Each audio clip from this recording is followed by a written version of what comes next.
Fury.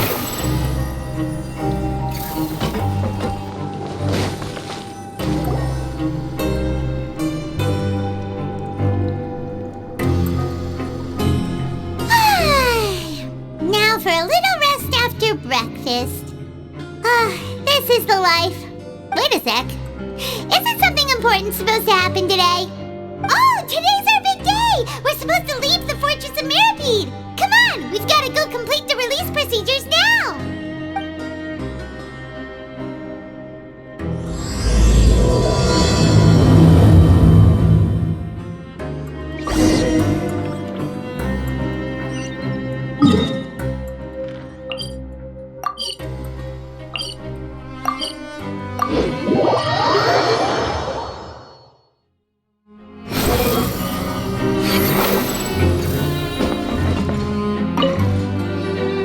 Please, sign here. This document will be effective immediately upon signing, and you two may exit the Fortress of Mirapede via the regular channels. It's been so long since we've been to the surface. Let's hurry up and...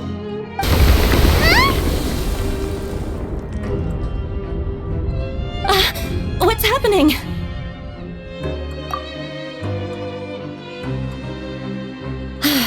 I'm fine, thanks. But I wonder what that tremor was just now. Let's go ask the Duke!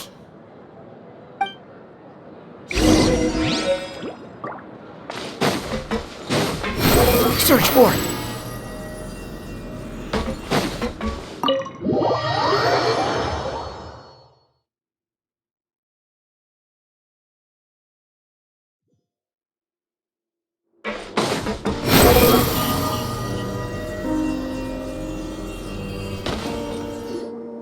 Your Grace? Ah, good to see you two. Is there something you wish to see me about? Yeah, what was with that earthquake just now? Ah, that. The tremor didn't originate from the seafloor. In fact, it seems it came from the surface. Over the years of serving as the warden here, I've developed a sense for distinguishing between what occurs on the surface and what occurs underwater. Besides, the seal that Monsieur Neuvillette set in place won't fail so easily. So the fortress is okay? If you recall our last incident, if there really were a problem, there would be crowds of inmates in a panic right now. Huh, you've got a point. Okay, seems we need to get back up to the surface and ask about what happened. By the way, do you know what day it is today? I believe today is this month's pipe cleaning day. Wait, seriously? Aha, yes. Have you completed your release papers? Yep. It's you two. Are you leaving now? That's right! Today is our last day in prison! But now that Paimon says that, it doesn't feel like we were confined here. It's actually been pretty nice! Oh yeah, Paimon feels fond of this place now! Then be sure to come back and visit. I'll miss you. If you've signed the release papers, then you're free to go. The guards will escort you out. You're not going to see us off? I knew you'd ask. All right, sure. Let's go. Well, you actually agreed. No worries, you must be busy. Paimon was just joking. Ah, so you do have a polite side, I see. After being down here for so long, I imagine you must feel like you're lacking companionship. Shall I come along too? Yeah, don't worry, we'll come back to see you. Paimon really likes the cafeteria here. The chefs sure do know how to make good grub. I hope you won't be here as convicts the next time I see you. We'll do our best to stay out of trouble. Well, it seems our work in the Fortress of Mirapede is finished. That's the end of another chapter in our journey. And since Neuvillette was the one who asked us to come here, we should probably go report to him now. Next up, the Palais Mermonia. You're going to see Monsieur Neuvillette? I'm sure just your regards will do, no? I believe it would be the polite thing to do. You're right. I've heard the palais has been terribly busy these days. Tell him that I hope he hasn't been overwhelmed by the recent string of troubles.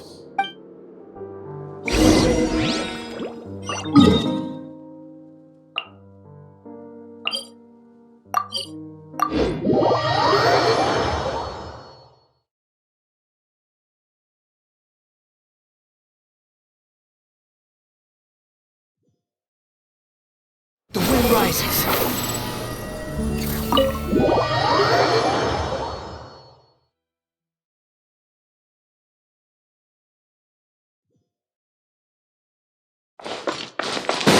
Squall and Fury. The Palais Mermonia sure is buzzing with activity today. Halt! Huh? Oh, it's you two. Apologies. Monsieur Neuvillette did say you'd be welcome at any time. Excuse me, would you mind helping me take a look at this report? I'll be right there. Sorry, I've got my hands full here. You can see yourselves in. Everyone's so busy. Seems a lot has been happening.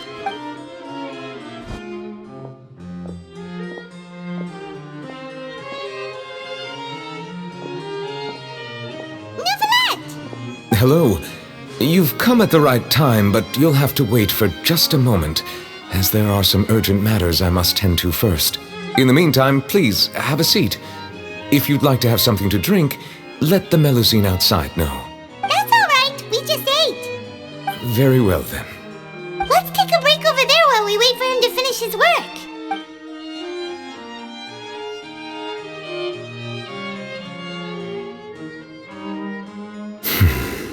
All right. That should wrap things up for now. Are you done with your work? Yes, sorry to keep you waiting. Today should be the day you were released from the Fortress of Meripede, and it appears that you have managed to complete all the release paperwork. That's right, and we came here to see you right away.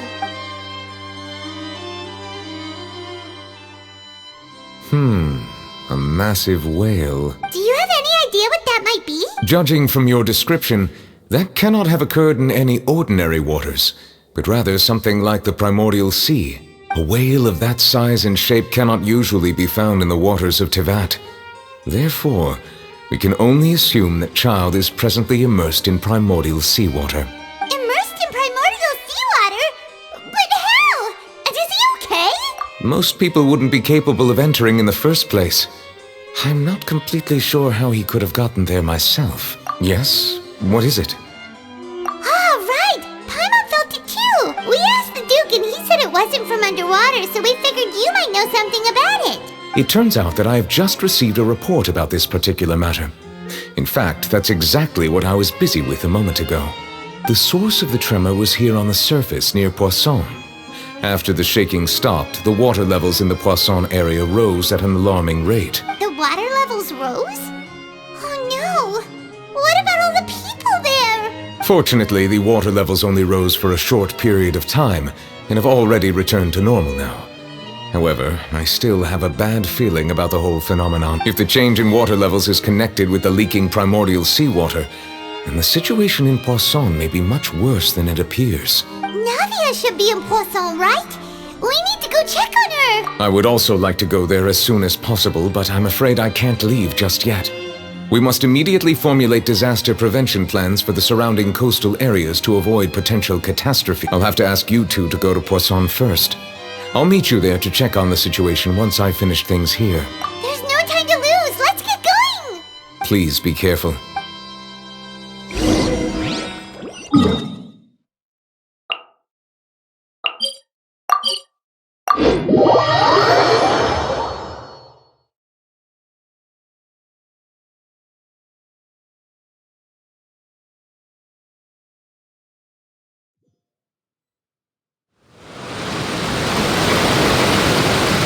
Oh no!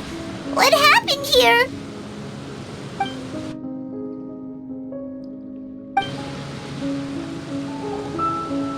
Navia should be around here, right? We need to make sure she's still... Paimon means we need to check on her. rises.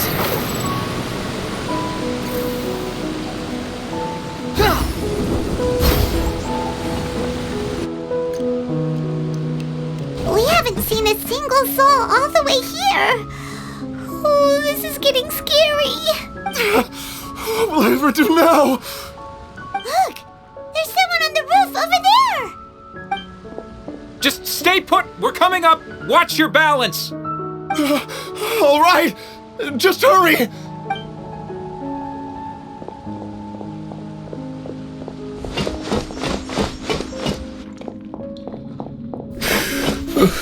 I'm not young anymore. How will I survive on my own?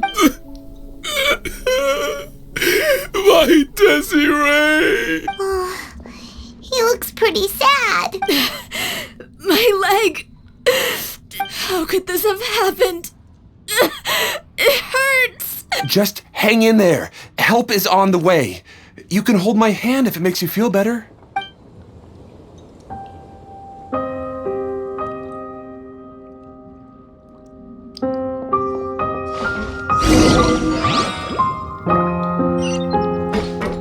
Squall and fury, upon the gale.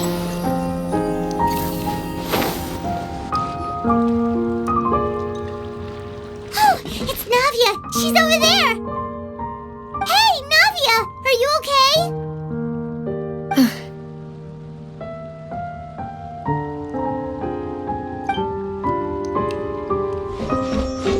You're here. We heard there was a situation in Poisson, so we came as quickly as we could. Yes. As you can see, the water level suddenly rose. It caused quite the disturbance, in fact.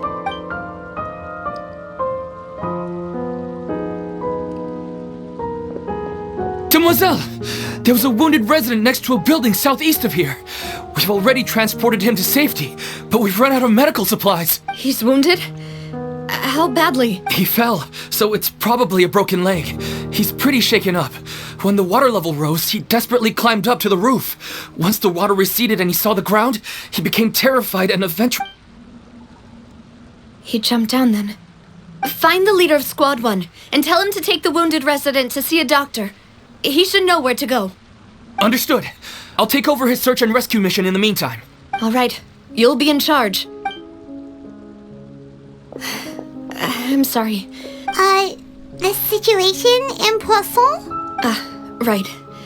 Allow me to explain. A little earlier, we suddenly heard a loud noise. At first, everyone thought that something might have exploded in the waterways.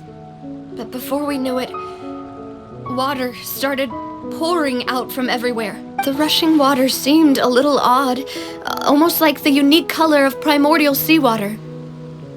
Some people didn't realize the danger and thought it was just ordinary water leaking from somewhere. Everyone on the street who happened to be close to the water didn't have a chance to escape. As those who realized what was happening started to flee in a panic, desperately trying to get to higher ground. The Spina di Rosula initiated rescue operations as quickly as possible, but there have been a lot of casualties. Fortunately, the water began to recede after some time, and the chaos came to an end. The water that flooded the area contained primordial seawater, so the lower levels of Poisson are still hazardous. To ensure everyone's safety, I've asked the people there to leave as soon as possible. No one knows if this could happen again. All we can do for now is try our best to help evacuate the residents. We still haven't completed the head count, but we'll have some numbers soon. How awful. And all of this just came out of nowhere. It was quite frightening indeed. I only wish that... Is there any way we can help, Navia? Thank you for being so willing to help in a moment of crisis like this. You don't know how much it means to me. I really can't express how grateful I am. Don't say that, Navia. That's what friends are for. Demoiselle! We've got a situation here! I'll be right there. Sorry, I need to go for now. she goes. Seems it might be a while before she can take a break.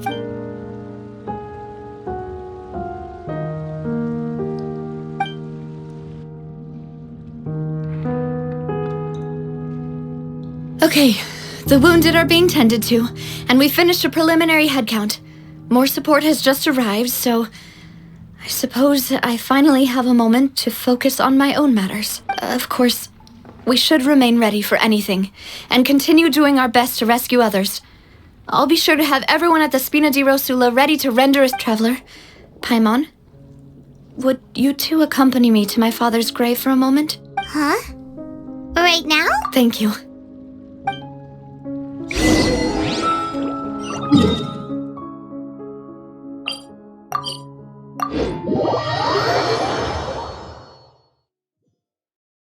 The wind rises.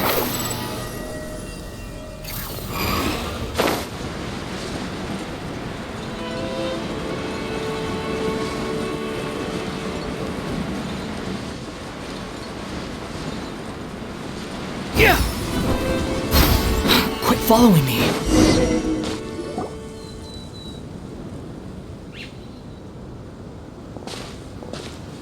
Not a lot of people here, huh? Well, given the time of day and the whole situation in Poisson, Paimon doesn't think there'd be a ton of people here visiting graves. Right. That's how things are now. The living are so exhausted that they've no strength to spare any words for the dead. Navia?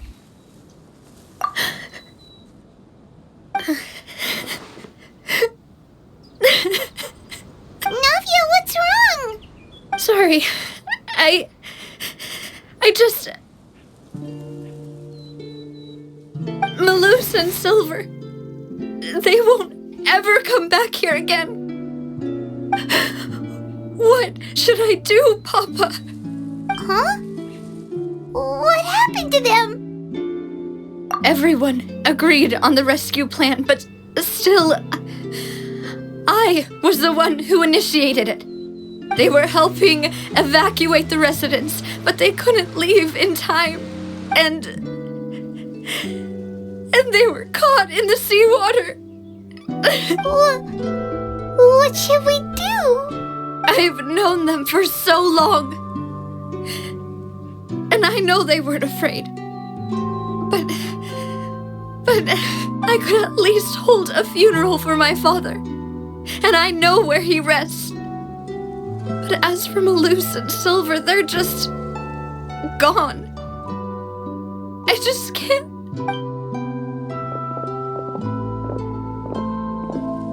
Everything looks so clean after it rains. Even the gravestones. I didn't expect that you'd enjoy a glass of red wine in front of Master Callus's grave. I can understand. Besides, the scenery here isn't half bad. See, it's not just me. I always want to bring something when I visit Papa. Perhaps we might even have a picnic. He wouldn't be angry, would he? How could Master ever be upset with you, Demoiselle? Yet the cemetery is the home of those who have passed, is it not? Everyone ends up here sooner or later, no matter who you are. Buying yourself a plot in advance, are you?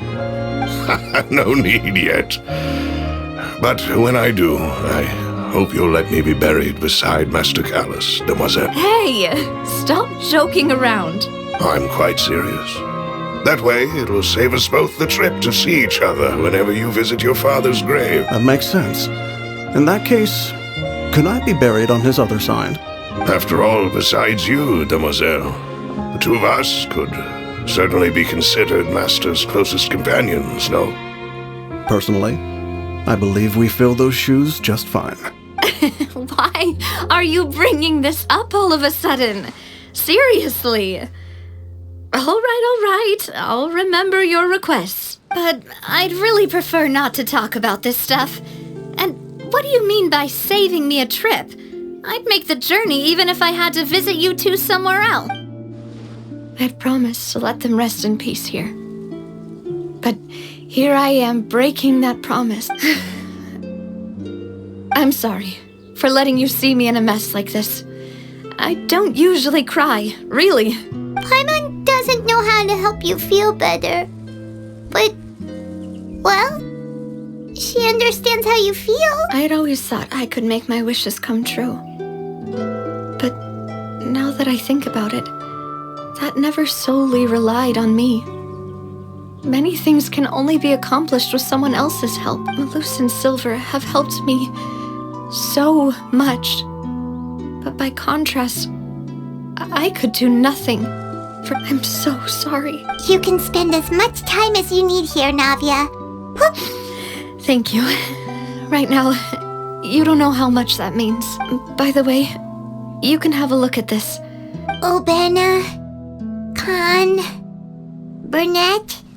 So, everyone else is safe. But still... It's okay. I know what you're thinking. And you're right. The overall outcome indicates that the cost... Right! Don't think that way, Navia. One person might be saved at the expense of another, sure, but that isn't something we should ever consider a trade. Malus and Silver were not the price for saving any... You're right. What you said just now was pretty amazing, actually. I'll remember your words. Oh, really? Seems you've become more eloquent in the time since we last met. The knave? What are you doing here? Is everything going well on your side? Yes, my people are carrying out the mission according to your request. All the residents of Poisson have been evacuated, and we're preparing to relocate them to higher ground. As for these supplies, we have everything taken care of. There is no need to worry. Thank you very much. Wait, do you two know each other? We just met recently. Right, Miss Navia? Usually, I would call this a coincidental encounter. But that doesn't quite fit this time. Besides, it never even crossed my mind that a Fatui Harbinger would come looking for me. Thanks to the Knave, Spina di Rosula received generous support from the Fatui, which allowed us to complete the rescue and evacuation work so quickly.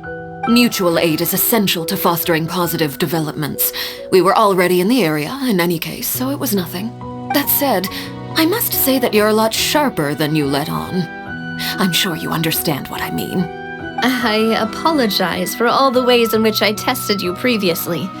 We've never worked with a Fatui before, and it's extremely important for us to know who we're working with. My subordinates have reported that Fatui soldiers have been observing water levels and taking head counts in various locations.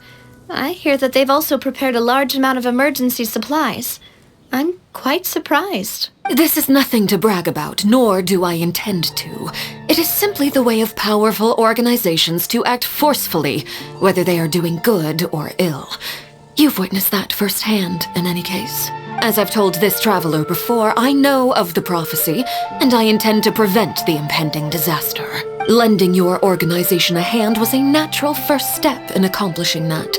As such, do not be troubled by this token of our sincerity. Perhaps one day, you'll also be able to help me in the same way. Without your help, there would have been many more casualties. I won't forget your kindness. Furthermore, I sincerely regret what happened to Malus and Silver. I only wish that my people could have arrived a little earlier to prevent this from happening. Don't say that.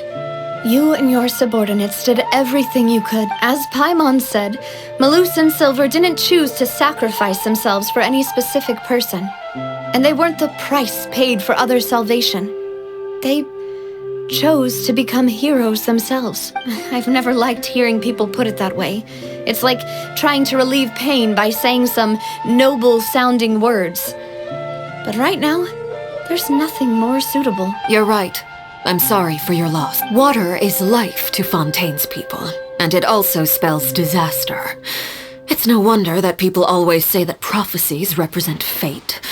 Fortunately, I've never been one for such opinions. So, you're one who will try to change fate, then? Of course. That is why I'm going to Hotel Bouffe de Thé. I still have some things to take care of, and the children need my attention.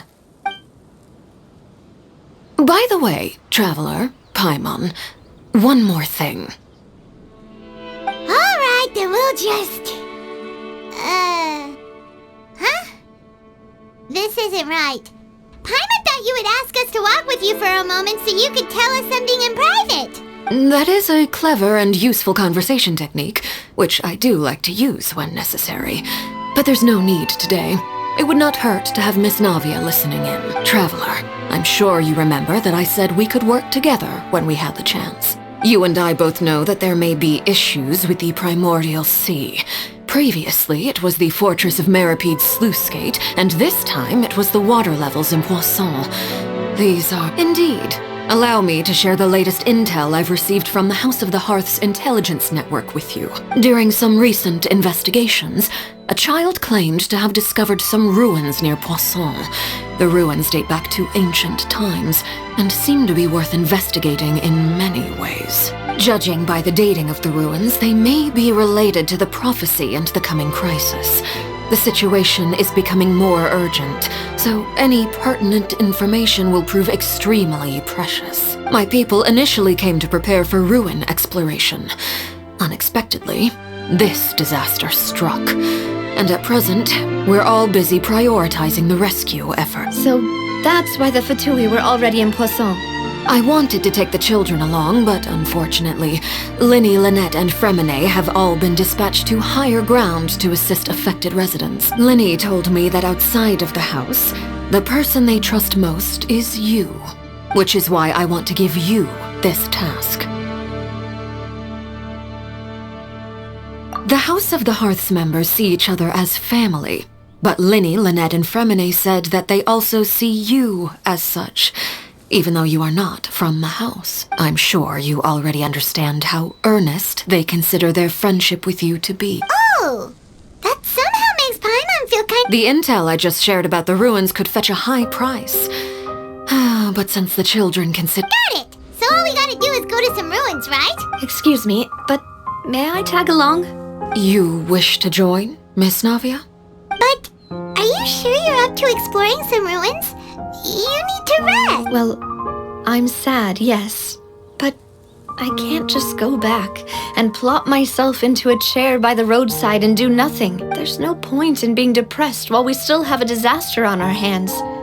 As my father's successor, I must live up to the hopes he had in me. Besides, I'm also doing this for myself. I need something, a distraction, to keep my mind off Malus and Silver.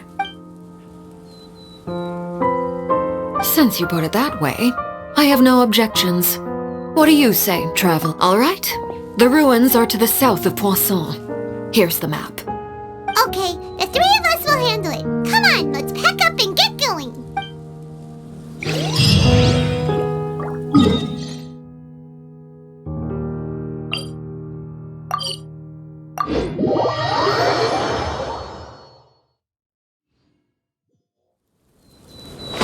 Squall Fury!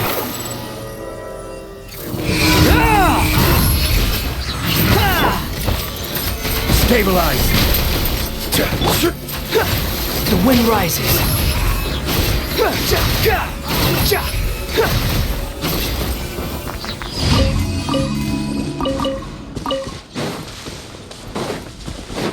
Squall Fury!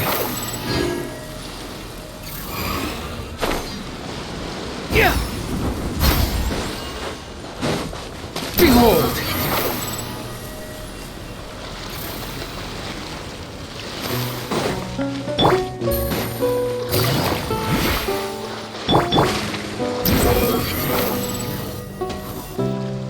So, are these the ruins the knave was talking about? Whoa, talk about old. They seem to be pretty ancient, all right. Let's go in and have a look. Just be careful.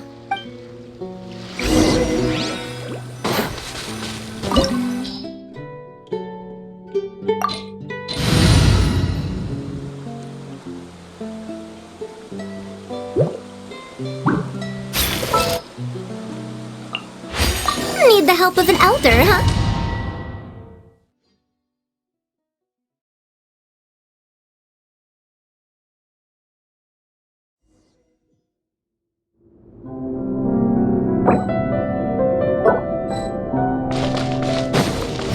Fury!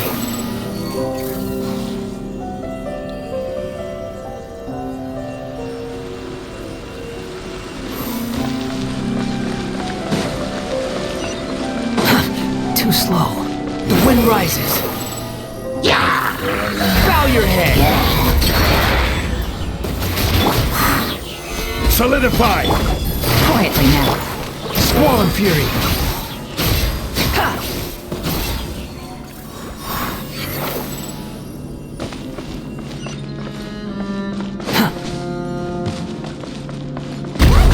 Floor here isn't safe. Gather!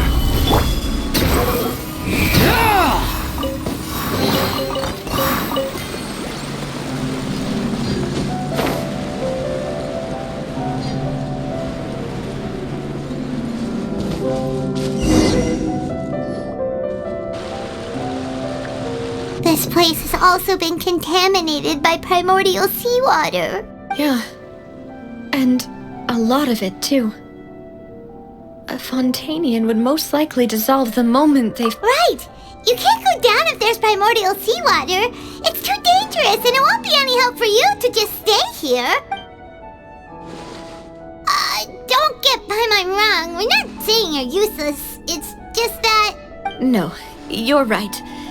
I can't do anything in this situation. I'll leave this to you.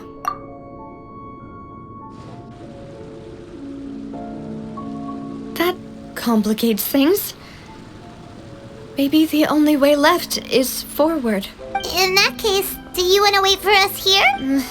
The water levels here are unstable, and there's a chance the water will rise. So staying here wouldn't be safe either. I'll go together with you. Perhaps we'll find the exit just up ahead. All right. Come with us for now then, but...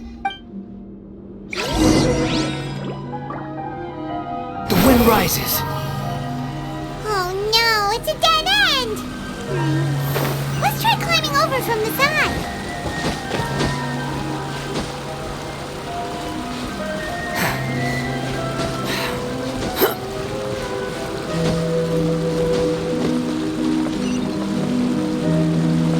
Squall Fury!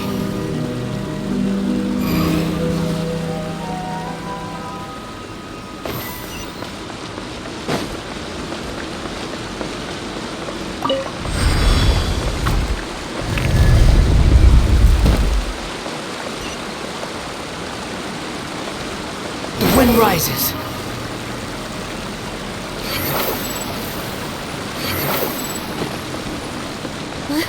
Wait! There's something wrong with this bridge! Run!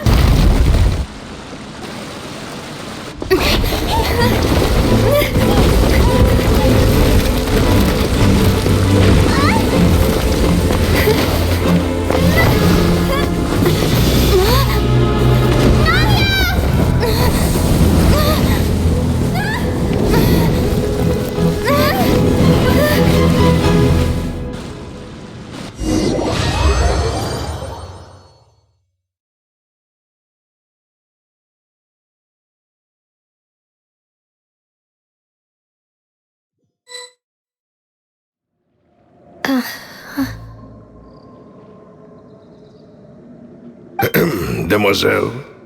Huh? Demoiselle, what are you doing here by yourself? Would you be standing here till dark if I hadn't come to get you? Maybe she just wants some time to herself, Malus. Oh.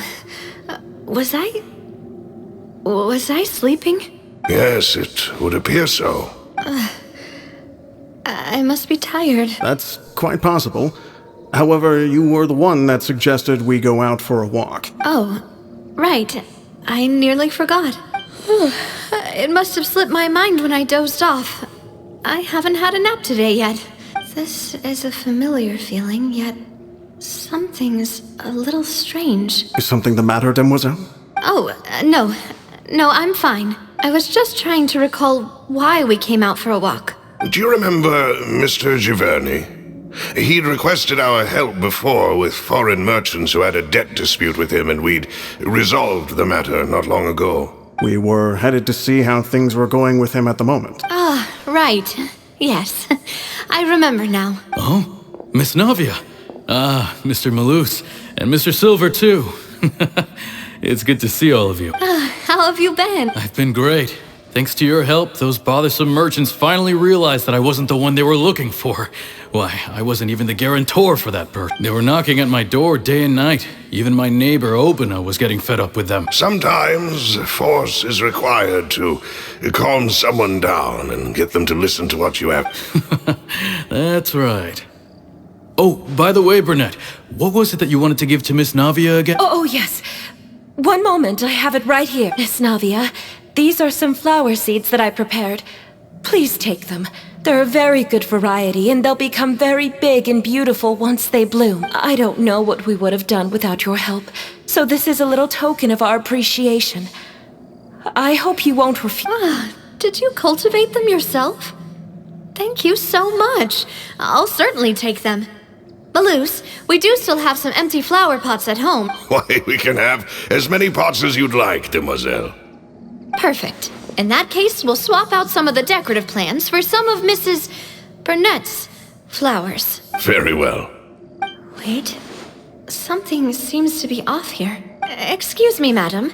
If I'm not mistaken, your name is Burnett, correct? That's right. Is something wrong? No, it's nothing. This is the first time we've ever met, but your name seemed familiar to me. I must have heard it when I was discussing things with your husband previously. I've heard this name before. Sometime recently, I'm sure of it. And why are there so few people around here? Where did everyone go? We must mind the time, demoiselle. We still have important things to attend to today. Huh? We do? Like what? Well, now, did you forget? Miss Navia, here you are. I've been looking for you. Please, come to the Opera House. Your trial is about to begin. My trial? Wait, why would I need to go to the Opera House? Yes, she's right, demoiselle. It's just about time now, so we should get going. Oh? All right then.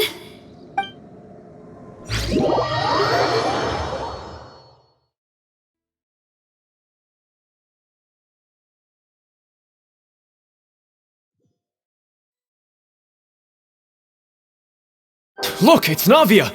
She's here! And her two attendants are with her. Goodness, everyone's finally here. There sure are a lot of people here to see the trial. And they all seem to be oddly excited about something. I even know some of Karina, Desiree, Joyville, Jolien, Essen. Why are so many... And as for the judge... huh? Where's Monsieur Neuvillette? Please sit in the defendant's seat. Don't worry, Silver and I shall accompany you. All right. But are you sure you can stand behind me? Typically, it wouldn't be allowed, but today is an exception. Hey, what kind of place do they think this is? Come on, do they have any idea what they're doing? Seriously. Enough with the whispering! Could someone please tell me where Monsieur Neuvillette is? And why I'm standing trial?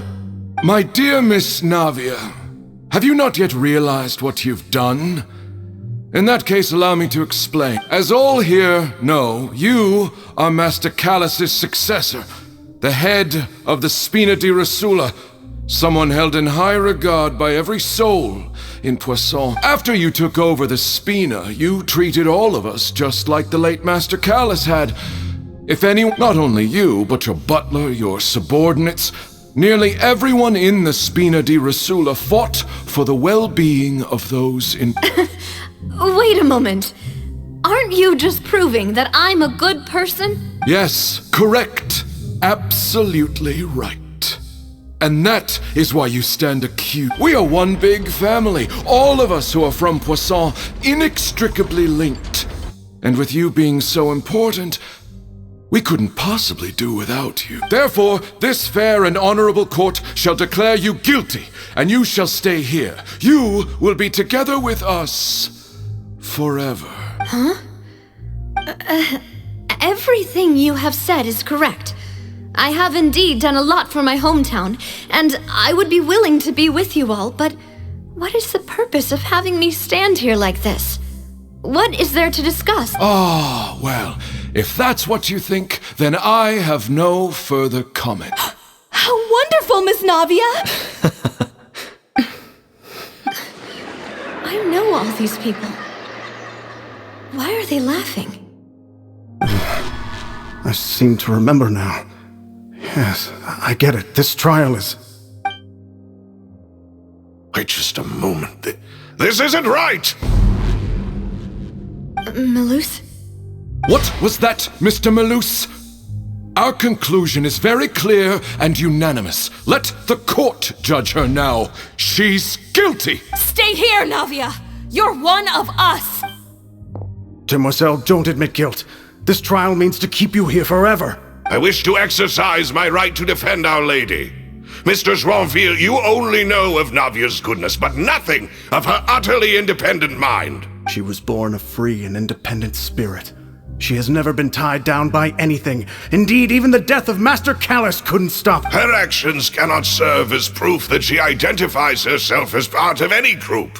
She merely acted as an individual, extending her hand to... Please do not mistake her actions as being otherwise. Really? As an individual, you say? Don't forget, we are all Fontainians here.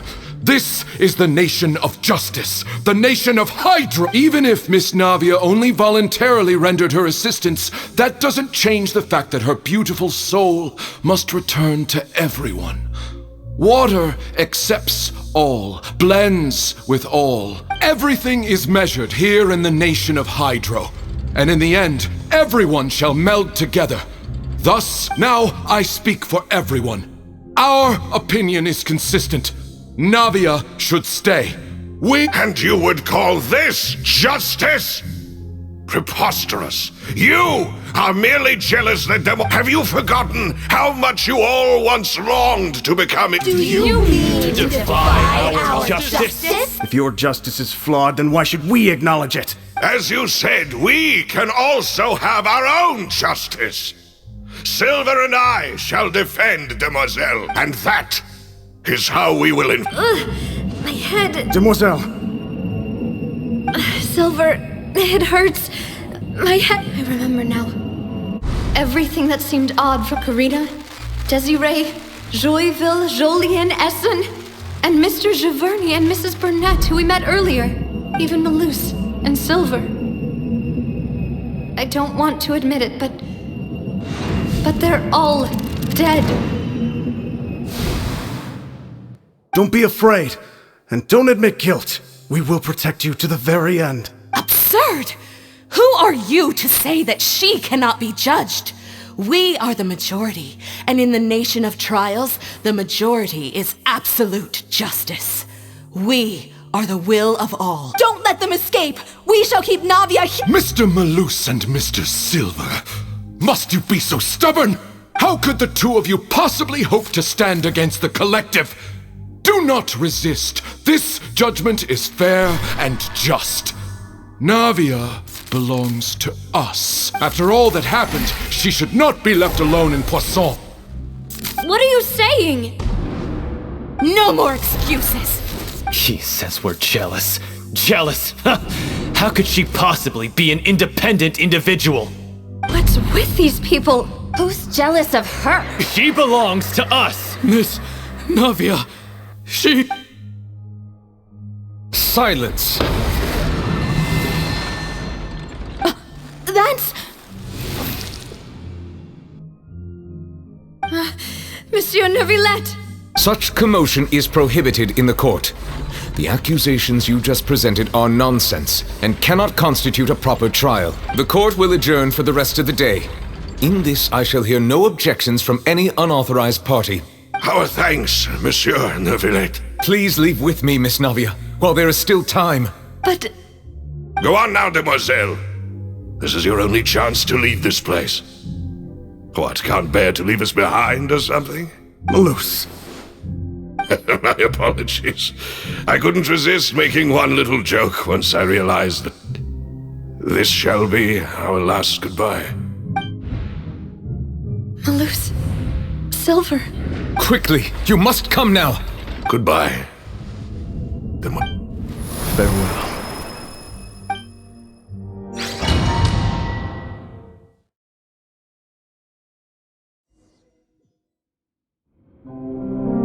No, wait! Just a second! Navia? You're awake? Good. I must have been dreaming. Malus and Silver were still alive, and they were defending me at some insane trial. It looks like you're all right. Did all the sad feelings cause you to have a nightmare? Paimon could give you a hug. The ruins you were exploring suffered a cave-in. When I arrived, I found you falling toward the water. You were just about to be dissolved within, but I think I saw 2 Oceanids protecting you. It was only for a moment, perhaps even a fraction of a second, but they gave me the chance to retrieve you. Were it not for their intervention, I would not have been able to rescue you before your consciousness dissipated. Wait, did you say Oceanids?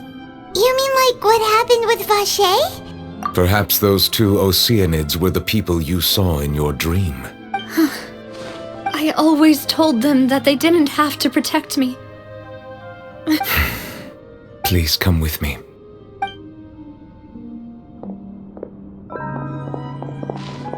Neverlet, are you okay? Oh, I am quite all right. Perhaps there's something we could chat about? Why do you look so stiff all of a sudden? Oh, Paimon knows. You're the type who feels awkward when there's nothing to talk about, right? I merely thought that we should give Navia some time. Huh? Why didn't you just say so then? Don't you think it's even more awkward to call us over like this and then have nothing to talk about? I suppose so. Ah, Sigewinne. I hope all is well with her these days.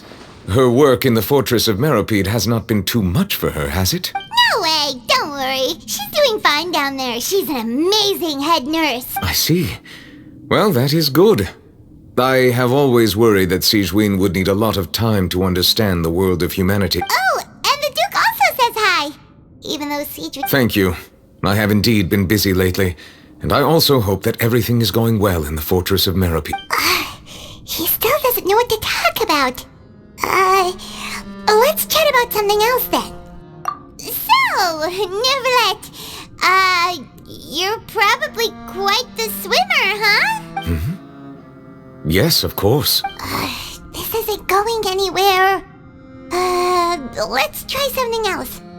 How did you find these ruins? Did the knave tell you? Yes, in fact. I had arranged to meet you in Poisson, but when I arrived, I discovered that the Fatui were helping the residents evacuate.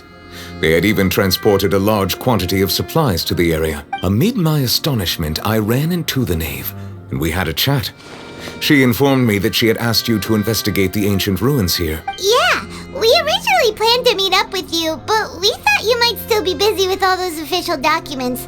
We didn't think exploring the ruins would take very long, and who would have thought you'd wrap things up so quickly?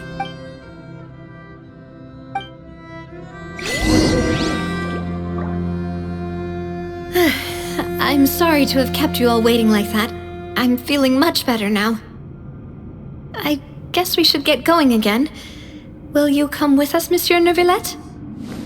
Yes, if you wouldn't mind my company. All right! Another one joins the party! Let's get going then!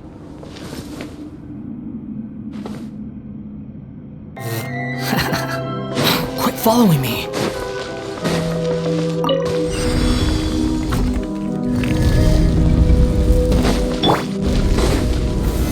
Solidify! Gotcha! Squall and Fury!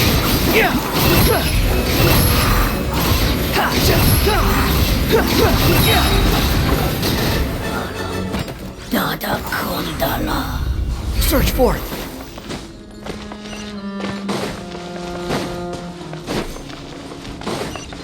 Oh no,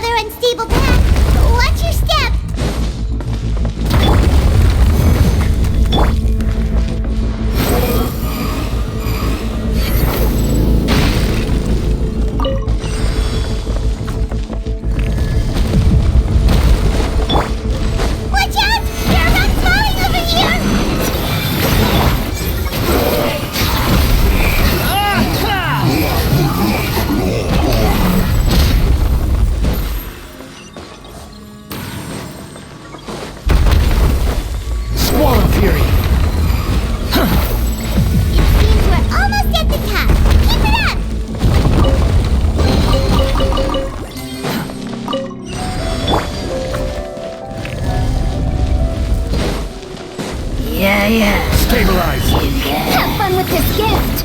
Busted, here comes the catch. Behold!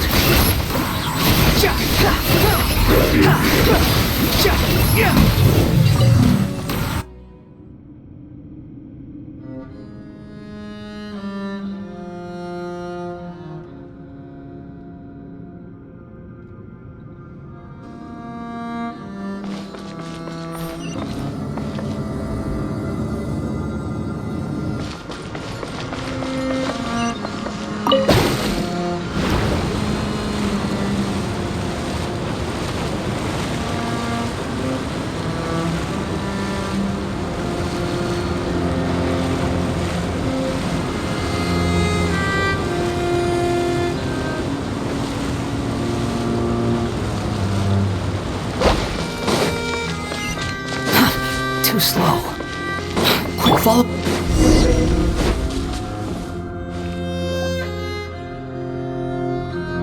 Looks like we've reached the end. This is the place? There should not be any other hidden spaces in the vicinity. The path sure had some twists and turns, but it turns out that this place isn't actually that big.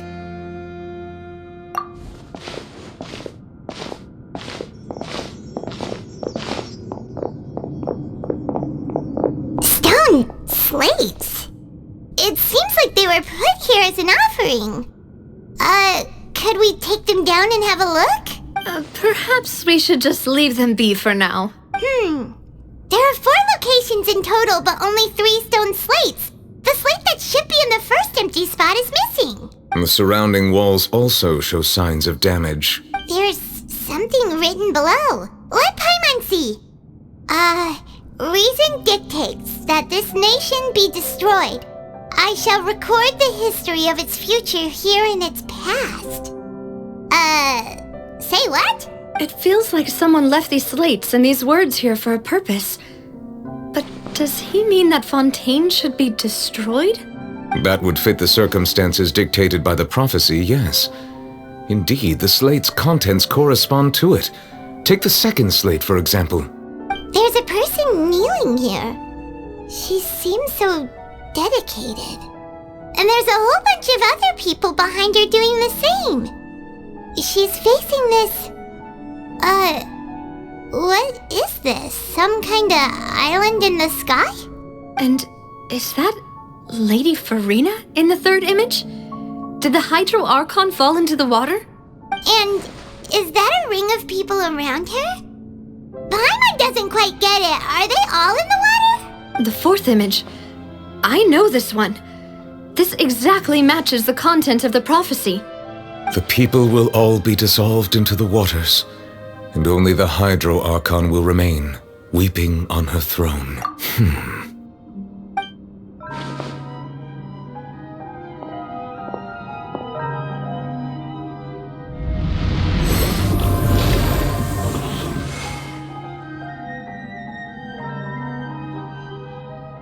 More information should be hidden in these slates, but I fear I cannot easily uncover it, most likely due to us missing the first slate. Don't blame yourself, Monsieur Neuvillette. Deciphering ancient stone slates isn't one of your duties. Ooh, Paimon's getting the chills just looking at this. Says that it's the history of the future, right? That means the prophecy's sure to come true. I really hope it doesn't mean that. Still, Paimon feels like these images are kind of weird when you look at them together.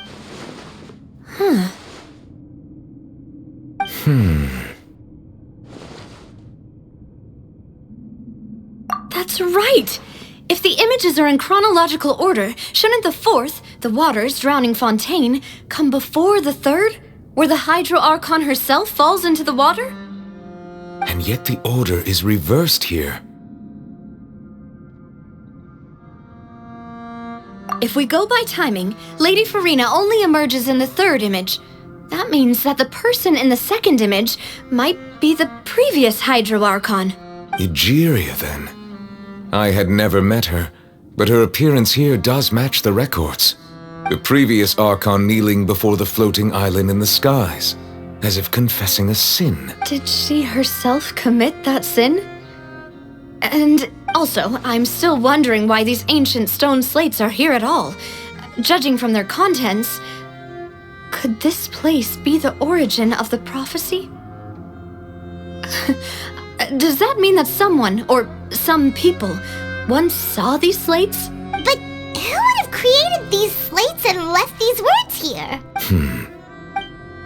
It seems that any further clues will have to come from Farina. In that case, there's no time to lose. There's nothing else to be gained here, so let's... Yeah, we better get somewhere safe for now.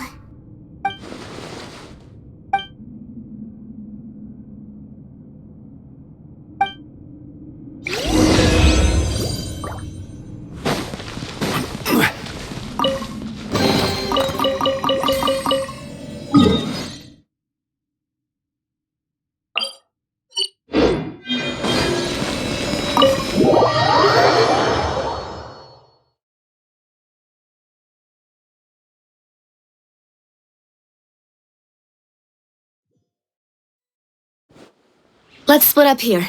I'm going to check on what's happening with the Spina. You know how it is. There's some things you just need to be there for yourself. You still have energy for that, Navia? Paimon's already beat. Just head back to the Fleuve Cendre and have a rest then. Thanks for keeping me company all this time. I'll depart as well. Thanks for your hard work today. Rest well, everyone. Traveler, I will go talk to Farina tomorrow morning to ask about the stone slates. I'm sure that you're concerned about this matter as well. If you have time, drop by my office. I will share the results of our discussion with you. Are you really gonna talk to her about this directly? Will that be a problem? Paimon's getting a little scared now that it's come to this. She has long been harboring secrets and will not give them up easily, which makes it all the more my duty to ensure that she understands the present situation. Alright, we'll leave it in your hands then.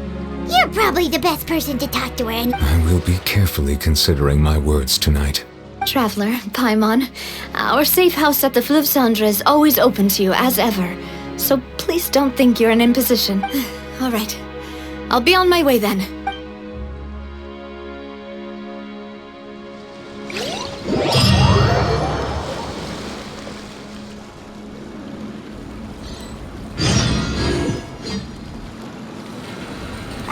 We're finally back! Welcome back. We've got a special menu prepared for you two tonight. Yay! And there's good food too! No, the boss is the best. Ooh, desserts!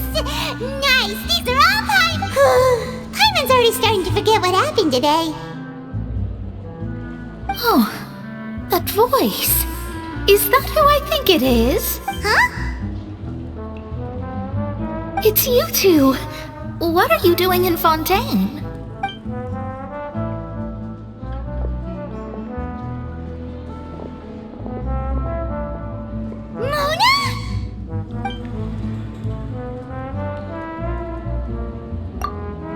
Seriously, nobody just uses a scry glass whenever they've got time to just see who they'll meet on the road.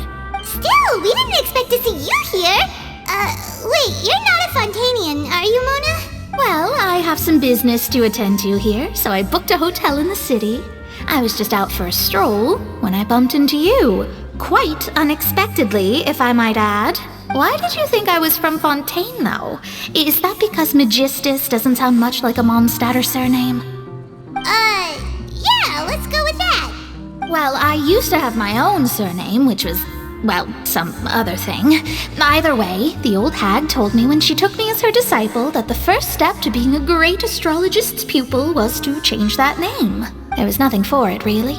She really is amazing at astrology, so I changed my name to what it is now according to her wishes. To my surprise, however, Magistus is not the name of some ancient house or clan. It isn't? Nope. Although it is used by us in place of surnames, it generally just means great. Wow! Imagine including a boast in your name. Wait, are you gonna have to put that into your genealogy as well? I reckon so. In any case, I'd give my disciple a name like this as well, if I were to take one. Astromancer Barbeloth Trismegistus. Whoa, that's a long one. Does it also mean great or something? My name means Mona the Great Astrologist. As for the old hag, hers is, in plain speech, the thrice as great scholar of the stars. Just take it as a title specific to astrologists. Thrice as great? That's so petty. I know, right? That's just how she is. She used to call herself Magistus, actually, but once she took me in, she changed her name to Trismegistus. Talk about excessive. Magistus is thus the calling card of our school, so to speak, which makes it about the same as a surname. It's all right if you don't get it. You can... That sounds terrible! But anyway, you're not Fontainian, are you, Mona? You're from Mondstadt, right? Well, I was born in Mondstadt, yes. My parents migrated to Dorman Port, and I traveled with the old hag for a while, after which I settled down in Mondstadt City. Oh, that's a good thing then. At least we know you won't be dissolved by Fontaine's waters. Speaking of that, I'm sure you're aware that a bunch of things have happened here in Fontaine, right? I know you're not a local, but I'd avoid getting too close to any water that looks strange all the same. There's something ominous about it. Well, the water, I mean. That was the main reason, yes. Just a while back, the Steambird invited me to take part in a panel and speak about the circulation of the prophecy as an astrologist. The invitation was sent quite early on.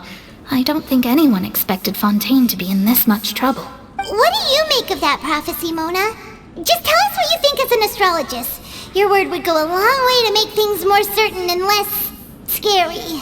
What I can tell you is that I'm an astrologist, and that this prophecy concerns the fate of Fontaine, even that of all Tevat. Ascertaining this is akin to reading the fortune of the whole world. I'm afraid that this is not something that just anyone can do. If I could do it, you would no longer call me an astrologist, but a visionary. But on the flip side, the prophecy is so huge and powerful that it must surely come from a powerful visionary. Its contents involve the fate of the world. Disregarding it would be a mistake. A visionary? Sounds really powerful and all, but does such a person really exist? Of course. The old hag could do it, and I'd bet there are others amongst those Hexenzirkel colleagues of hers who could do something similar. Are you sure? All right, I'll help you. It isn't often that I see you with such a serious look on your face. I'll tell you once I hear back from her. Thanks, Mona! You're amazing as always! Oh, well, this is something only I can do after all. So yes, your praises are quite welcome. That's the greatest of astrologists for you!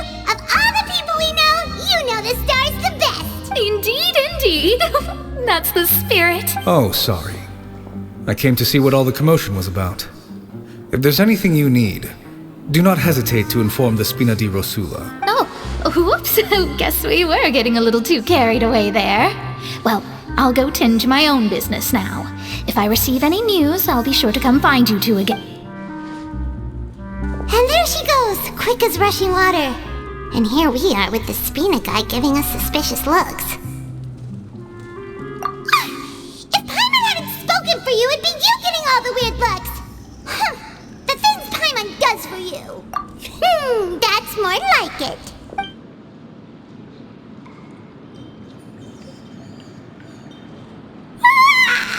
Good morning.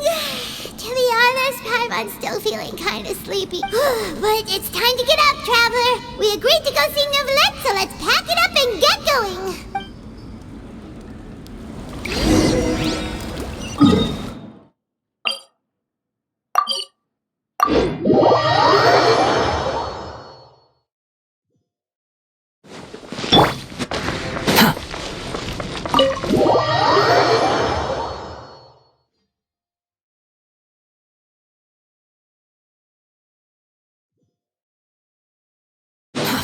To the Squalum Fury!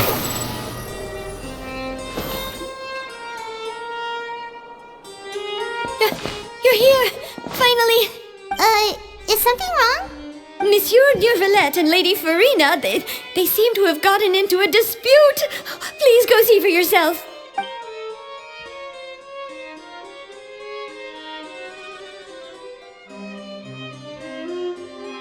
Like I said, I've already explained everything. And yet the problem has not been properly solved. There is little space for excuses between us. It is not my intention to offend you, but please, tell me where you stand. You are the Hydro Archon Focalor, are you not? Look at this. This is a list of the victims from the recent Poisson incident.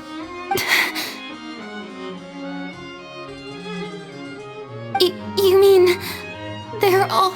We did not arrive in time to avert this disaster, and I will not have it happen again. I will say this once more. You must tell me everything you know. Yesterday, I found 3 stone slates in some ancient ruins near Poisson. Do you know anything about those? Seriously? You're questioning me like this is a court case now. I don't know anything but you found them in some ancient ruins, you say? That's correct, which is why I came to ask you some questions. There should have been 4 slates, but one of them was missing. The other 3 feature different images that seem to correlate to the prophecy. The prophecy? The second of these slates depicts the previous Hydro Archon Egeria kneeling before a floating island in the sky, as if confessing something. Do you know nothing of this either? I don't. I've never seen such slates. I'll ask you again. Do you really have no information regarding the previous Archon? My deciphering of the slates indicates that the Hydro Archon Egeria once had to confess to, or apologize for, a certain sin. If anyone would know about it, it should be you. All gods don't have the same secrets, you know. She was herself and I'm me. Is it really so strange that I know nothing? I understand your concerns, but I'm sorry. I just don't have anything to tell you. Forgive me for saying this now, Lady Farina, but I have long known of your various secret investigations into certain matters. There are several indications that you have been investigating the prophecy on the sly. This is not strange in itself, considering that you are the Hydro Archon. But it is strange that you should also claim to not know any of Egeria's secrets, as well as do nothing following your inquiries. You have never been as superficial as you have presented yourself to be, nor are you a fool. And yet, your behavior is very inconsistent.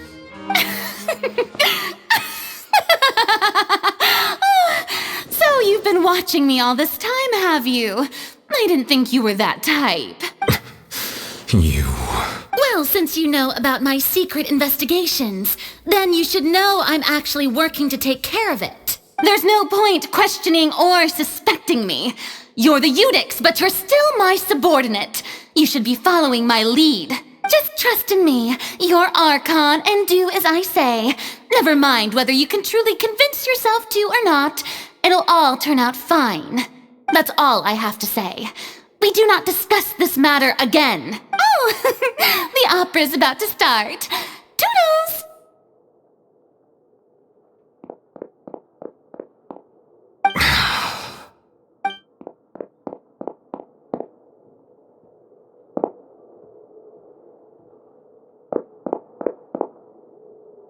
Did Farina not notice us standing by the door? Wonder what's up with her. She would... I assume you've been outside for a while now? Oh!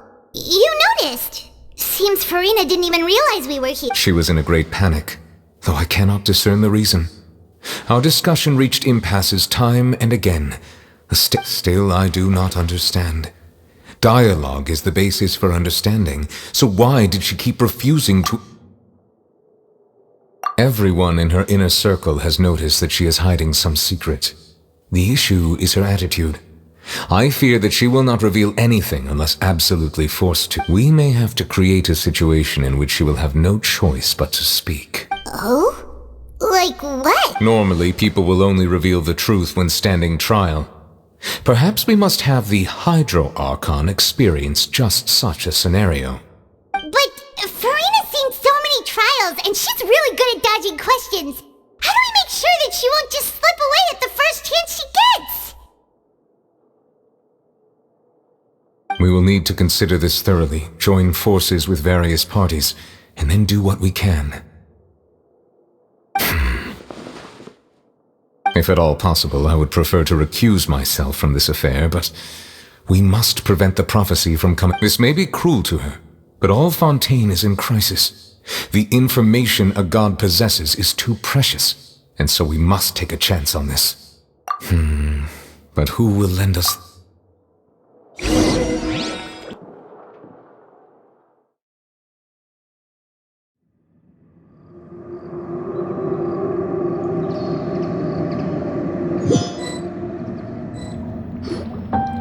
Well, that's everyone, huh? Speaking of which, it was pretty smart of you to think of hiding here. Poisson was just involved in a disaster, so it's presently devoid of people. That naturally makes it the best choice.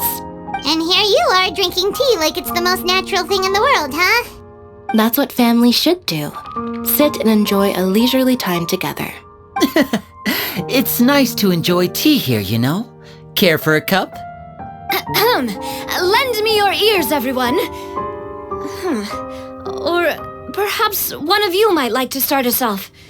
How about you, friend? Me? No, I don't think I can.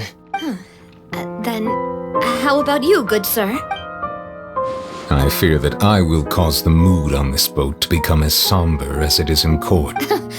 Well then, I guess we're lucky we've got a local like me to organize things. Wonderful, the spotlight at last. I guess I'll be facilitating things from here. That was a little long-winded, don't you think? Oh, you might be right.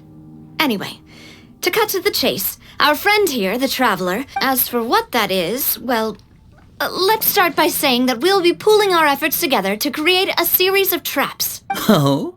How intriguing. Well, it's just an expression, really. One that I just learned from Chlorand, and used on the spot.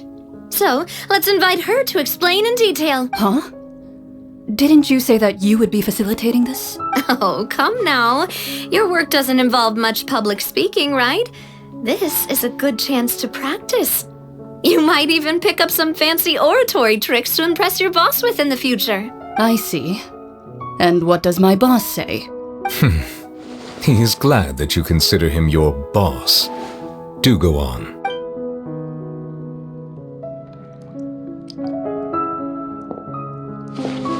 In that case, do any of you have experience hunting? Not that I recall. Fremine and I once used a wooden stick in a basket to catch wild rabbits when we were younger. As for Lynette, oh, right. You were sick that day, weren't you? I've also gone diving to catch some fish before. Does that count? I'm afraid not. You may or may not have heard, but Fontaine once played host to a group known as the Marechaussee Hunters. Though that was their name, they did not hunt animals, but rather various monsters left behind by the ancient dynasty of King Remus. Today, Fontaine's monster population has already thinned greatly, so the hunters have blended back into society, taking up arms in other lines of work. They even left a unique methodology of hunting in their wake. A trap comprises of the following components: bait, a trigger, and a containment device. So, if we were to build a trap together, right now, what would you choose to build it with? For me, I would prefer something basket-shaped. Pigeons and rabbits will see the bait and naturally enter. Our line of work requires a deft hand, and we're some of the best in the industry. You used some of those techniques while moving the people of Poisson, didn't you? My subordinates mentioned that you even performed some magic for the bawling children. Yes, and I even managed to gather some intelligence in the meantime. I'm quite the multitasker, if I do say so. I'm afraid I can't claim that as my strong suit. I prefer more stable methods. Calm and steady. Exactly the kind. And I can be their assistant. With discretion, I'm sure. I'd probably use some sort of mechanical animal. Papa once bought me some small clockwork squirrels, mice, and such. I remember that you liked those too, didn't you?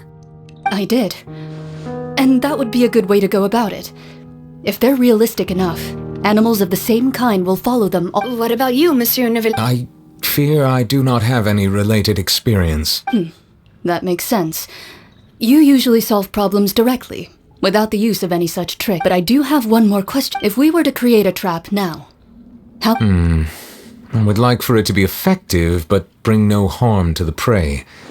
A more gentle trap would be... Kind, as always. However, our intention doesn't necessarily change the containment. If we wanted to kill the prey in one strike, we would need a powerful implement. However, that also goes for prey that must be captured and safely contained. Wait, why's that? Only a hunter who's a true expert at subduing their prey can snare it without harming it. The line that divides life and death is often exceedingly thin. We hadn't thought of seeing ourselves as hunters. If our means of capturing and dealing with our prey is to put them on trial, then the hunting metaphor... But we shall require much more courage than any hunter to judge a god, a being whose seat is an exalted throne.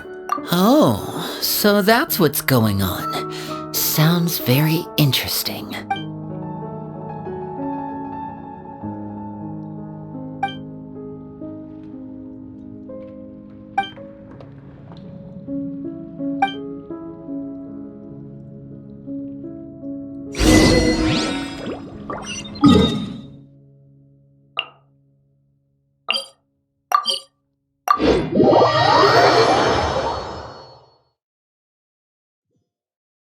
The wind rises.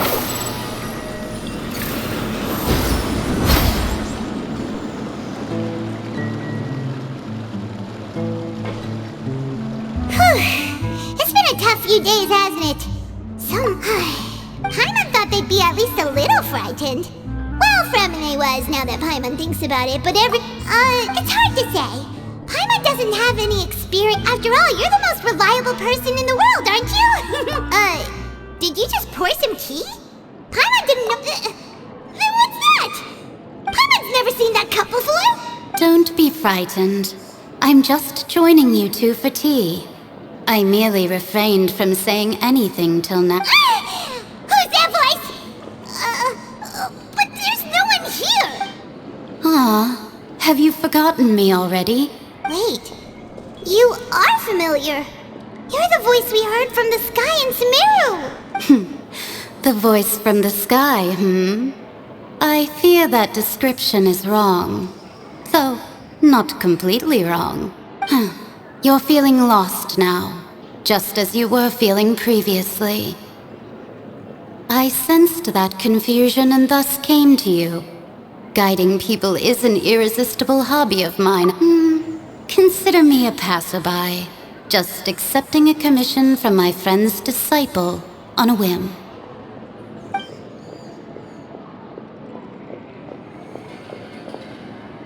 The prophecy. Yes, what has been prophesied will be fulfilled. You may view such things as the history of the future. What? Then is there any way we can stop it? I believe you have witnessed a failed attempt with your own eyes. Can everything in Tevat so easily be changed? So you've caught on. Just as prophecies are usually only the future as seen from the perspectives of the gods, could things be happening in hidden corners where the gods' gaze does not fall? Are the things that you shall see different from the fate that the gods perceive? What is she talking about? It all sounds really impressive and important and stuff, but... I believe that you understand, right? Some things are insignificant, but others you must reach out to change. Ultimately, fate shall serve as your only guide, no matter what will happen in Tevat's future. This was good tea, by the way. Thank you for your hospitality. Well, that'll be all for today. The voice.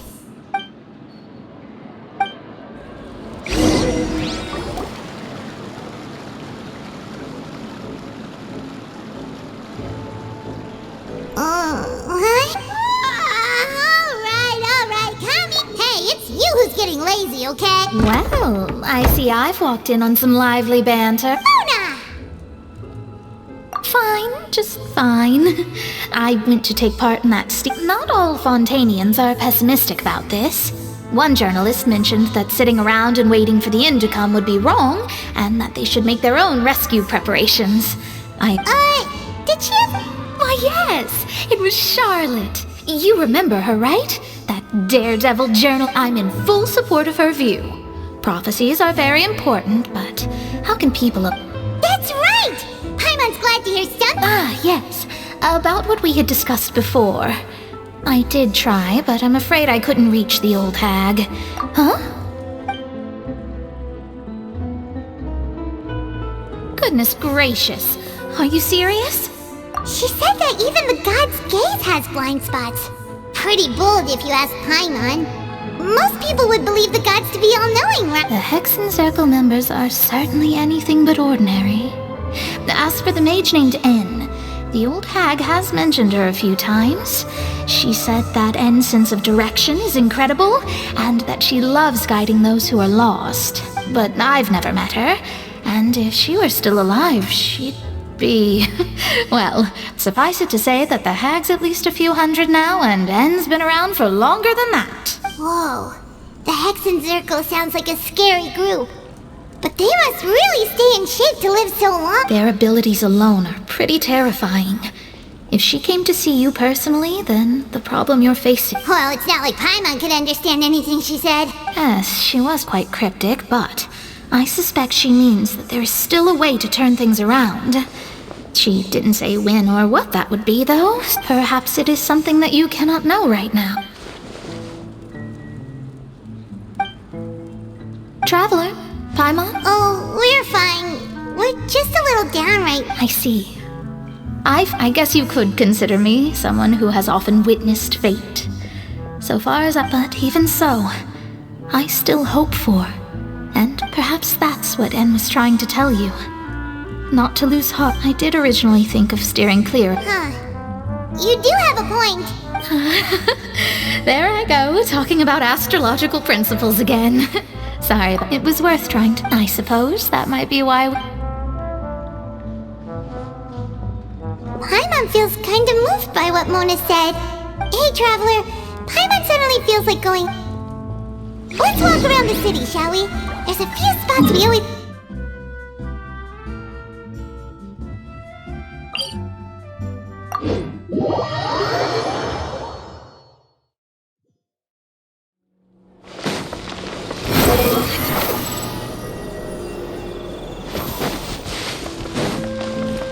Quit following me.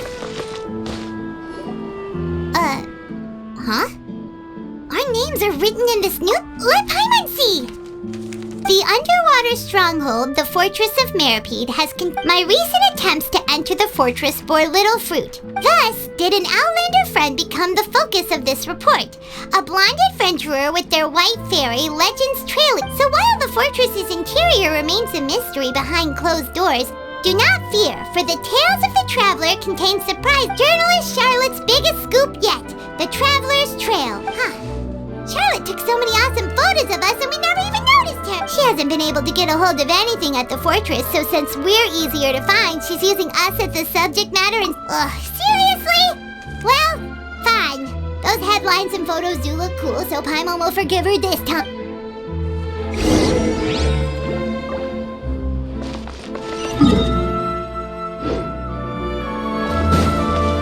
Behold!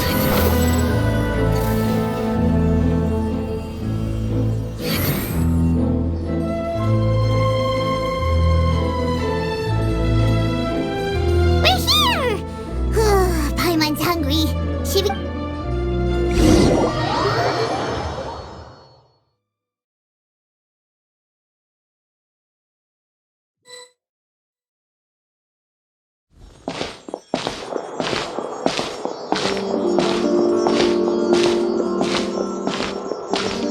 Hey, quick! Look! That's the limited edition, only 16 slices a day cake! It was so delicious the last time we tried it, despite the tense situation we were in. 1 slice of cake, please. Someone showed up after all. Oh, wait, you're the one from the Palais Mermonia. Oh, are you here to buy cake too? It seems Monsieur Nervalette was right. You really can eat. Wait, did he really say something like that? That's right. Even he has his own preferences when it comes to food. As for me, do you come here often? Usually every day. Every day? It's part of my daily schedule, apart from work. I shall have my cake and coffee. Then what if someone told you one day that this place would be closing soon, and you wouldn't get to eat? But why would it close? Well, Paimon doesn't know either, but maybe... Oh, the prophecy. To be honest, I haven't paid much attention to that. No. It's the same for eating in general. You might not be able to eat tomorrow, but if you can do so today, then you should carry on. Huh. Don't be sad. Excuse me, could I have 2 more slices of cake to go? These 2 slices are for you. Sijuin said that this kind of expression Oh, you know Sijuin? I sure do. She was born before me, and she sometimes comes to the surface to teach us things about... She said that humans are creatures that are saddened easily. Yes, and I've got something else to do, so...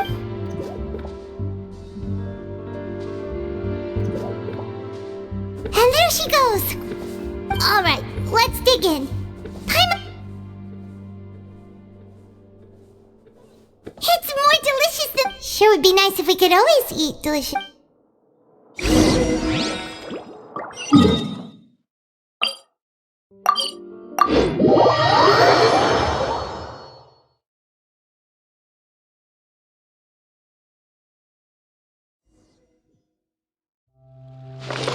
Squall and Fury! Wow! If it isn't the Traveler and Paimon! Oh, ha! You've got some nerve! You just used us to make some... Oh, you needn't worry about that. I heard that you were in Poisson some time back, so I sent you a letter. It's all right, though. I've set aside the amount intended for you. I've even set the table with some food. Really? You're almost a little too easy to win over, Paimon. If I were a journalist with Well, Paimon knows you're not like... Still, what brings you here all of a sudden? When Mona mentioned you, we thought of coming to see... I see! It seems you've already bumped into Mona. So she mentioned me? She said that you're a real daredevil of a journal. Nice. In which case, can this daredevil journal... Huh? So your article in the paper today... Oh, of course it doesn't! That was more like live photography. What I'd like to do is dive... Yeah, are we even... Why not? If I say you're worth... Oh, in that case... Oh, so that's a yes? Ooh, splendid! I'll tell the editor-in-chief immediately. Whew, so much to get done now. Wait, Charlotte, Paimon's still got a question for you. And what's that? If, just for example...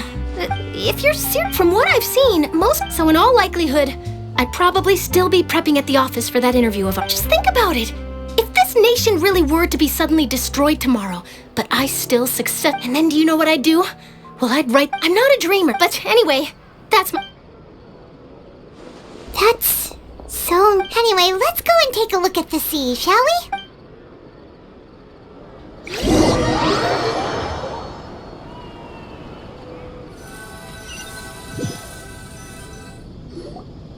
The sea breeze and scenery can be a pretty soothing combo, huh? Paimon's been thinking. If it wasn't Fontaine, but all of Tevat that would... No, but... We've always been moving to the next death... You mean... still traveling? Huh.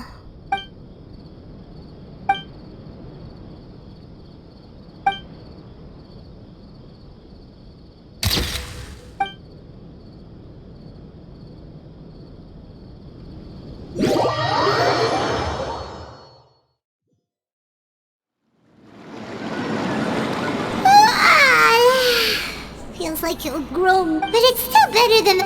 So the two of you are still here. Oh, you're from the Palais Mermonia. Yes, I'm Isadora. Monsieur Nervillet sent me to look for you two before. I heard that Not at all. I'm well aware that you're friends of his. Yes, inside the opera house. A riot? Well, that said, Lady Farina was watching a performance at the opera house.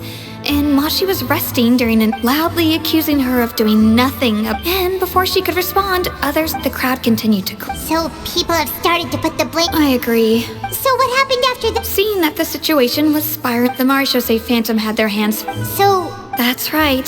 That said, I don't think there's much to worry about. She is a good... Don't worry, this is... Is that...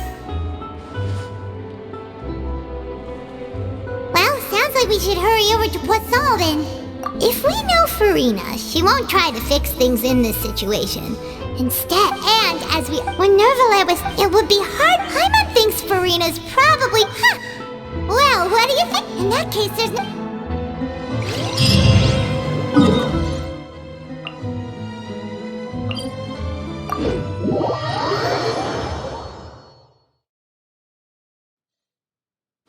This place looks deserted. Guess all the survivors... Could Farina really be here? Let's try to find her as soon as possible.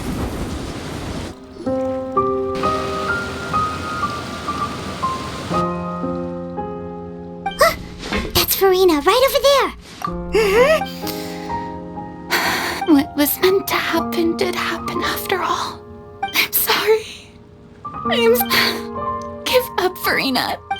I'm sorry, but what can I even do other than to repeat me? Who's that? Don't worry, Farina, it's... So it is you, blonde traveler from another land. Why, I almost... Farina, you were crying just now, weren't you? What do you mean, tear stains?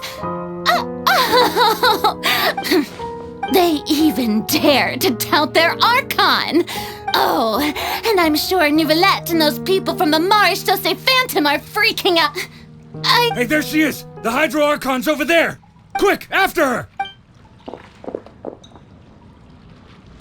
Farina, those people seem to be after you. They are? They're just some rabid fans who want to... that's against the rules. Farina just ran off! Quick, we have to catch up!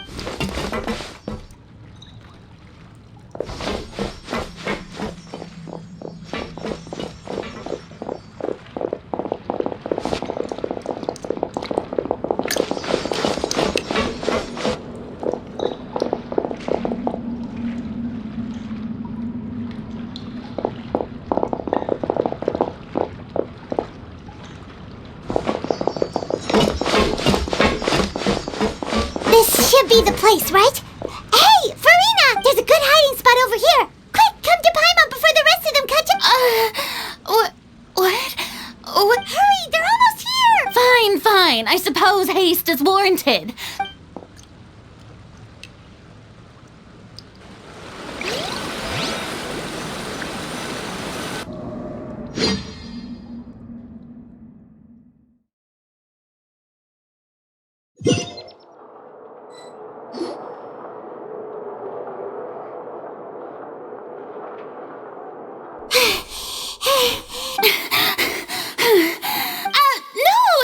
I merely gave in to the sheer enthusiasm they display.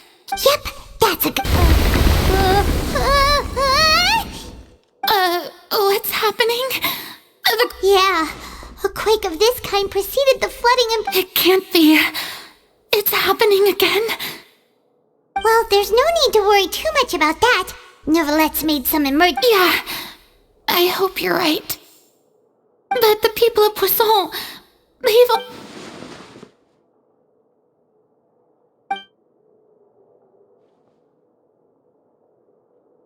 It's true. I've been investigating the prophecy for hundreds of years. I once had informants all over Tevat, searching for clues and feeding information back to me. I've tried all kinds of ways, too, to hold back the sea. But all my efforts proved to be futile in the end. We cannot make an enemy of the divine.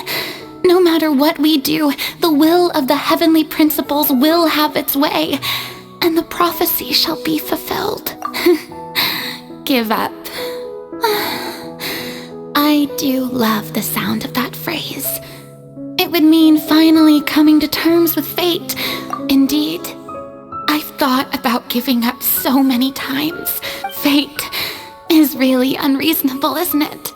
It has no heart and obeys no... But just now, it all became clear to me. As long as the final moment hasn't come, don't worry. I will... Well, that's enough for now. I got the impulse to play the stricken maiden, but honestly, considering my rank and station, now don't take any of what I just said seriously. Come on! Paimon could have sworn you were actually...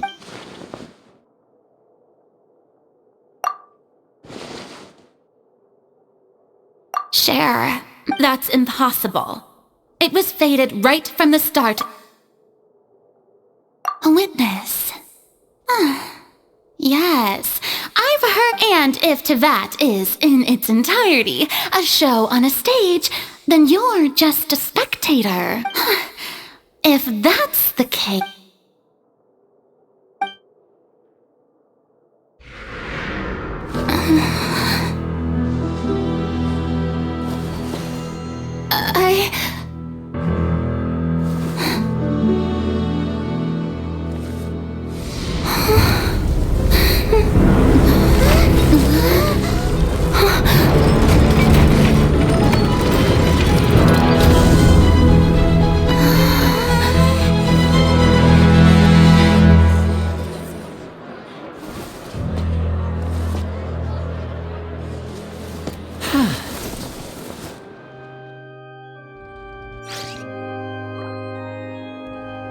Ladies and gentlemen, this concludes my opening performance. Now, without further ado, we may proceed to the trial of our god.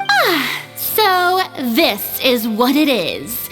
Yes, you deserve praise for the effort you took to raise the dramatic stage. Do not forget, however, that I am Fosalor, the god of justice, the embodiment of justice itself. Does it not strike you as even the least bit absurd to bring the very concept of justice? May I interpret these words as your refusal to stand trial? In that case, you will have the opportunity to defend your honor through a duel.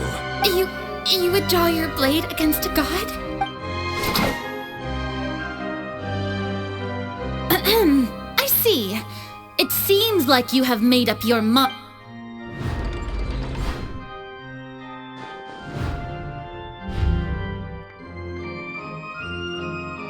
I can't believe it. What the heck is going on? Did I just... Wow. How... Lady Farina, what is the meaning of this? It would seem that there has been a misunderstanding.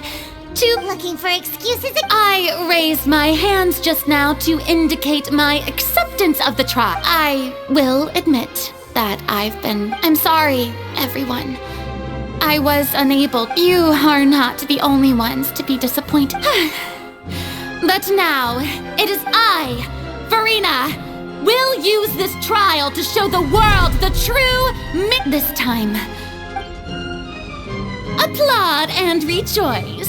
One of the most outrageous and fantastical arcs known to the opera. Mark my words. This shall be one of the most exhilarating and brilliant shows ever to grace the stage of Fontaine! Woohoo! Oh, no. Why does it feel like Farina just took over the whole thing? Also, even though she's still acting super dramatic... All right, then. Who will... The court asks the prosecutor to please take the stand. Is that so? Very well. Then please speak, witness of Tevat, my accuser and fated opponent.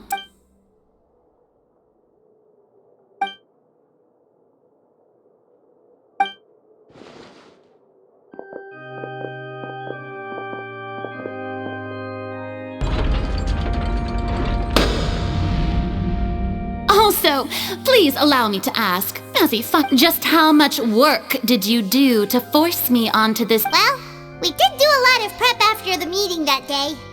I can go over the tasks assigned to the Spina di Rosula, since they were rather straightforward and easy. Navia, the president of... Most of the people who participated in the disturbance this morning were my subordinates. They changed into plain clothes and came to the Opera House as regular audience members, waiting for the perfect opportunity to incite insurrection. The people's resentment against their Archon has been building as more and more of the prophecy is... Moreover, according to our understanding and analysis of you, when something like that occurred, so we arranged for a second group to lie in. So, you mean the ones who scoured the settlement? And their goal was to force you to step into the giant magic box so you may personally participate in the greatest magic performance in all of Fontainian That's right.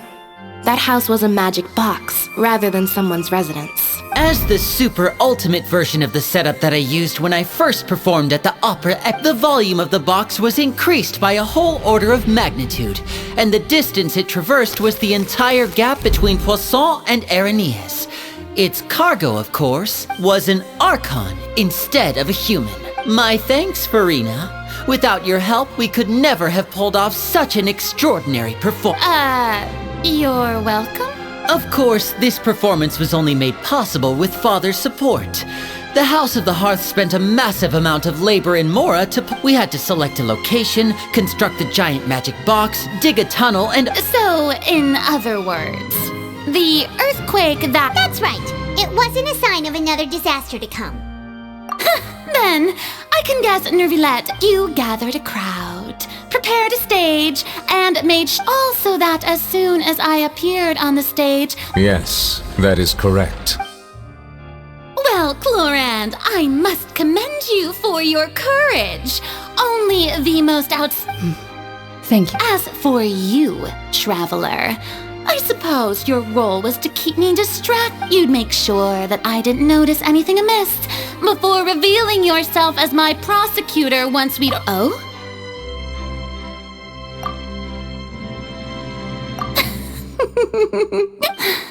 It's fine. The stage is already set, so there's no reason to disappoint the audience. Let's see this trial through. Madam Prosecutor, please allow me to This is a document that Miss Charlotte applied for and received permission to share with you during the... Huh? Charlotte wanted to give us something? Oh, so she's here too! Hey, let Paimon see. Isn't this the exclusive interview that she did with us before? Wait, then that means this document is a perfect timeline of every... So in other words, we can refer to this anthology of evidence every time we want. Let's quickly confirm the information in it. Just think of it as a refresher, alright? You defeated the Hydro Archon in the very first duels you took. I didn't think that you'd wind up getting to the... This is the first time, Monsieur. A Fatui Harbinger. The fortress of Meripede was all... According to Monsieur Neuvillette, I nearly lost my awesome friend Nav. The words of someone as extraordinary as a witch. The prosecution and the defense are both in position. The trial shall now begin. Oh, come on, Nervilette.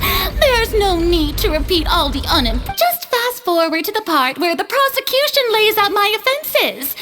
As the defendant and the lead act, of course, it is only natural for humans to struggle to understand the action. That's true. But my charge here is unrelated to your conduct as an Archon. Instead, I would like to charge you as a fraud who's never been the Archon in the first place. Wait, what was that? Lady Farina's a fraud? Hey, I came here thinking that we were going to try the Hydro Archon for forsaking our duty, but did I hear that right? Charge accepted. Lady Farina, do you plead guilty? Lady Farina. I plead not guilty. There is no way that I, Focalor, otherwise known as Farina de Fontaine, a member of the Seven and the Regina of all waters, kindreds, peoples, and laws of Fontaine, could be anything other than your... Yeah, even though Lady Farina... Yeah, I have cause to believe that common sense will prevail in this case. Many of the members of the audience have known me as the Hydro Archon. See? Even the Oratrice has decided to show me its... If you wish to drop the case, I can promise you as... An argument with near impossible odds, huh? You have to not only... Well, I tried to give you the chance to... And if I was not...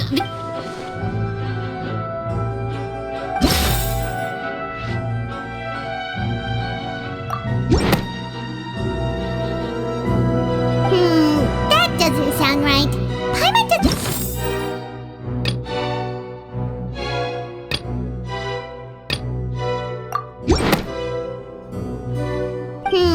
that doesn't sound...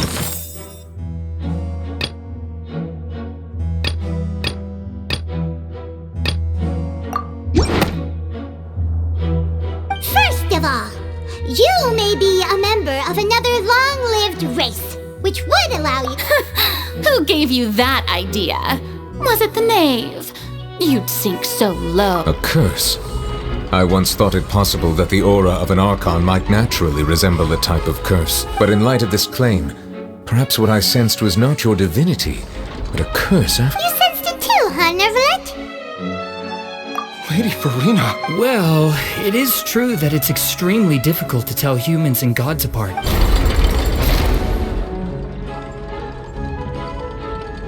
Well, don't start celebrating too early now. Besides, everyone knows that the main difference between a human and a god is the possession of authority. Gods can do what humans cannot. For centuries, manifestations of my authority have served one need only to turn their eyes towards the Oratrice Mécanique d'Analyse Cardinal.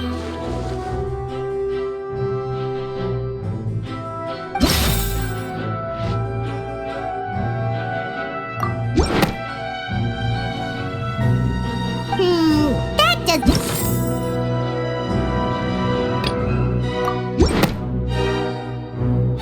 You tried to reference the Oratrice, but weren't you as confused as all the rest of us when the Oratrice declared child to be... Didn't I make myself clear at the time?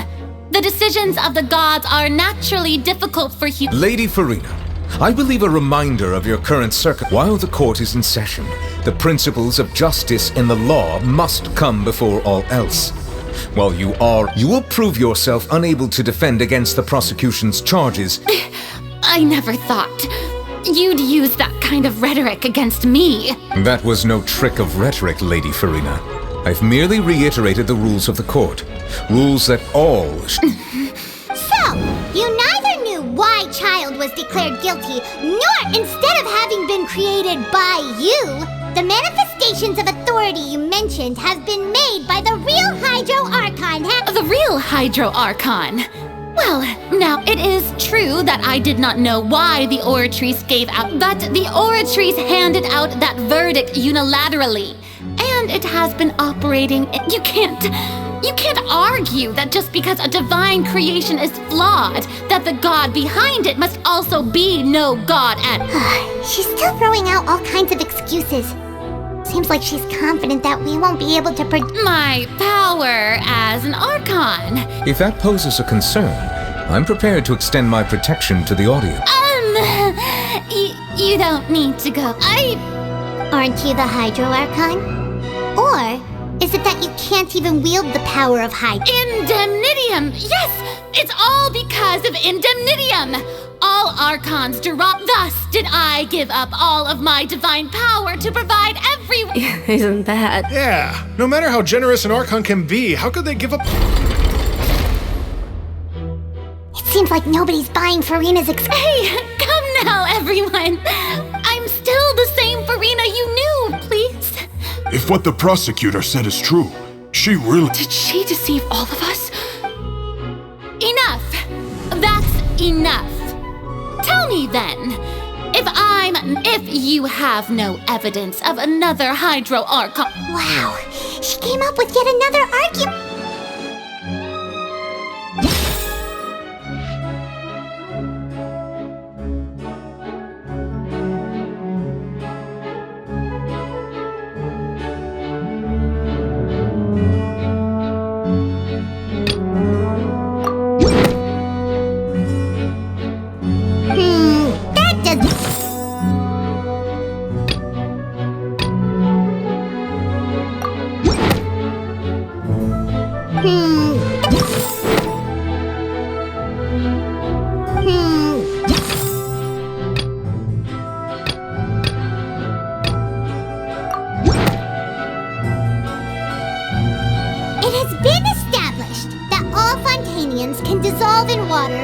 Since you insist on claiming to be a god and not a human, then there's a method that you can use right here and now to eliminate— Miss Navia, please apply to serve as a temporary attorney for the prosecution before addressing the court.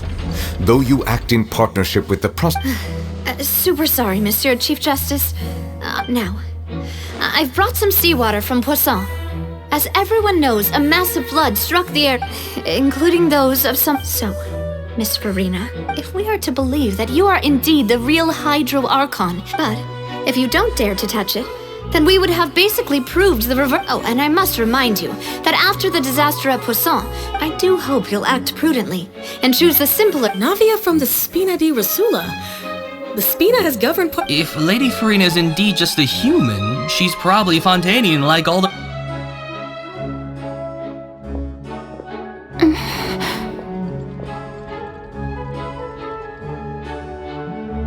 Lady Farina, this test has been unilaterally proposed by the prosecution, as it falls outside the realm of standard court Well, of course he had to tell her that. But refusing to participate is basically the same. She's just staring at the water without saying a single word. What's going on? Is she really planning to— Due to the inherent risk of the test, Lady Farina.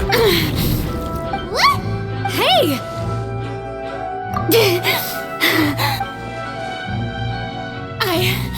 I'm fine! Look at me, everyone! My hand is still— Will you believe me now? Miss Siegewin? If you're present, Miss Siegewin, please come forward. Siegewin? Don't be nervous. It'll just take a few seconds. That should be enough. Please announce the results of your evaluation. As everyone doubtlessly saw, Miss Farina was displaying symptoms of hyperventilation and flushed. She was experiencing the adverse effects of exposure to primordial seawater.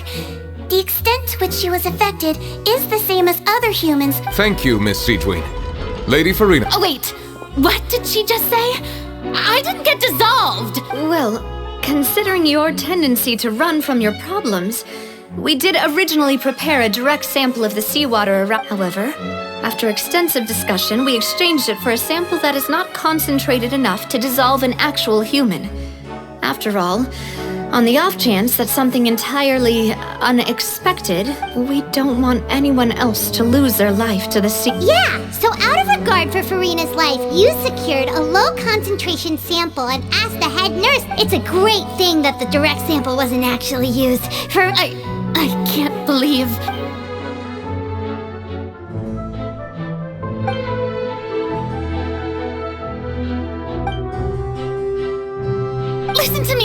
Listen to me, everyone!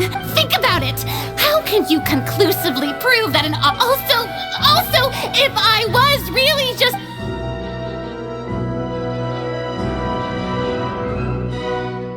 Please, everyone, anyone, just listen to me! I swear, I really am your—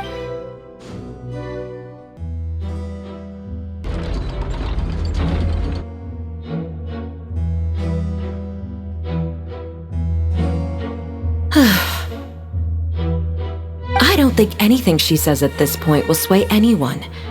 The odds are just too stacked against— With all the things that have been said, Paimon doesn't think that— I believe the time for arguments and presentation of evidence has come to an end. If there are no objections, we will move on to the final judgment.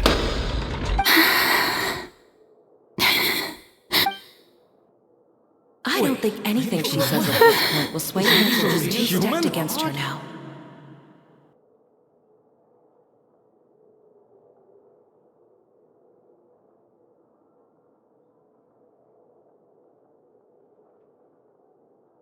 In my capacity as Chief Justice, I shall now render judgment on Farina's misrepresentation of herself as the Archon of Fontaine. As a human who knowingly deceived her fellow citizens, Farina is guilty.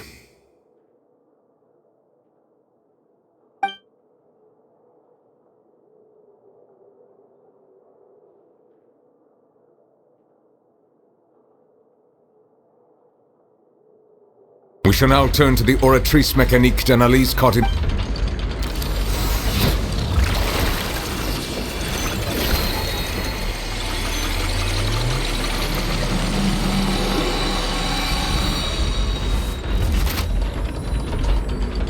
According to the judgment of the Oratrice Mécanique... Well, what's wrong? What's the No, the Isn't that correct? However, the exact wording of the verdict is thus. The Hydro Archon, guilty to be punished via the death sentence. That's actually one of the available sentences? I've always thought that it was just a myth. The one and only time the death sentence has been handed out at the court. And it's been given to the very person we've worshipped as the god of justice. Farina's been sentenced to death by the Oratrice? We just wanted to use the... This outcome is indeed quite strange. According to Fontaine's current definitions of justice, is this sentence really appropriate for the crimes that have been committed? Yeah! Even Fauché wasn't sentenced to death by the Oratrice. You know, the real evil mastermind behind the serial disappearance. Indeed. Not only is Farina's sentence overly excessive, the very point of our trial today was also to prove that Farina has never been the... But now, the Oratrice seems to have deliberately invoked the title of the Hydro Archon.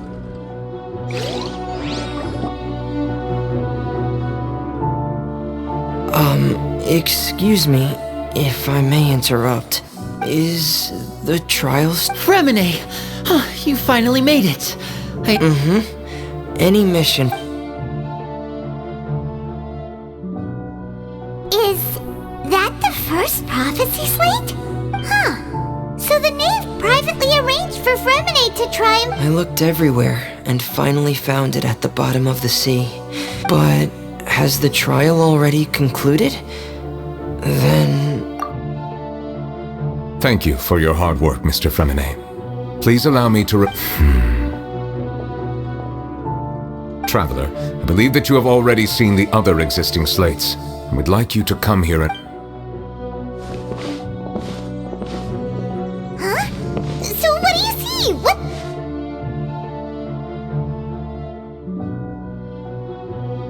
I believe I've now made sense of the Hydro Archon's crime. It has to do with Fontaine. Huh? Isn't the Hydro Archon just guilty of deceiving her people? So when you say Hydro Archon...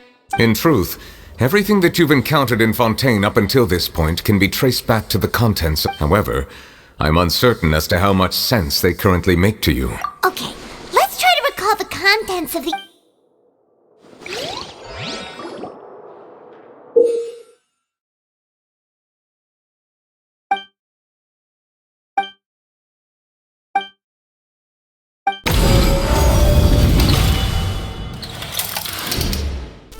Stone slate describes what you just said. It seems to show the previous Hydro Archon using her divine power, and then the Oceanids turn into human. Does that mean that Fontainians are transformed Oceanids? Oh, Paimon wasn't expecting that. But the second stone slate shows Celestia floating in the sky, and the Hydro Archon and her people worshipping it together. This must be the point when the Hydro Archon and the Fontainians were branded with their original sin. Does this mean that the original sin and the Hydro Archon sin? The third slate shows the Hydro Archon sinking into the sea surrounded by many people. That reminds Paimon, didn't we also... Well, the fourth slate is the prophecy of the Fontainians of... We didn't believe that such a crazy disaster could happen at first, did we?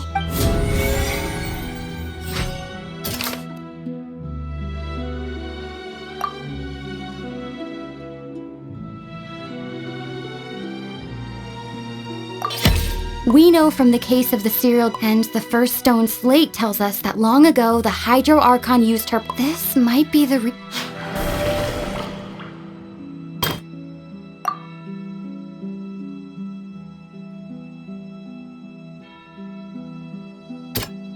That doesn't sound...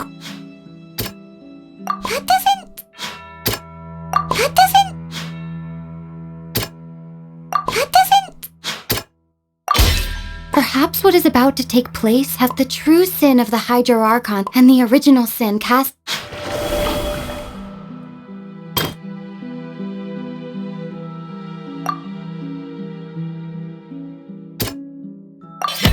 It's not as simple. When Navia fell into the sea, her consciousness, the stone slates, show the people gathered around the Hydro Archon.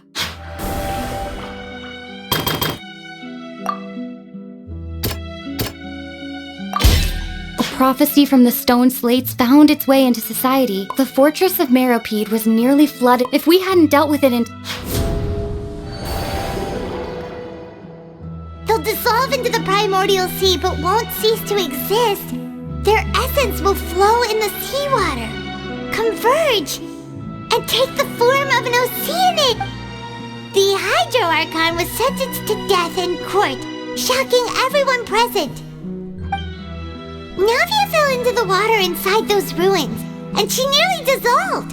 She was surrounded by the people of Poisson in a court within her consciousness, and was forced to take part in a trial meant to... The eruption of the primordial sea at the fortress of Meropide was the surest sign that the prophecy was about to come to... The prophecy's contents can all be verified.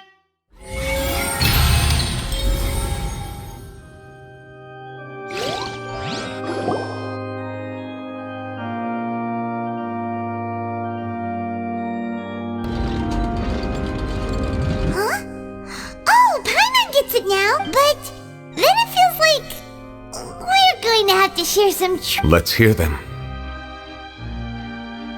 Incredible. All Fontainians were originally created by the late previous Hydro Archon, with Oceanids as their... The evidence for that can be found in how only Fontainians could dissolve in primordial seawater.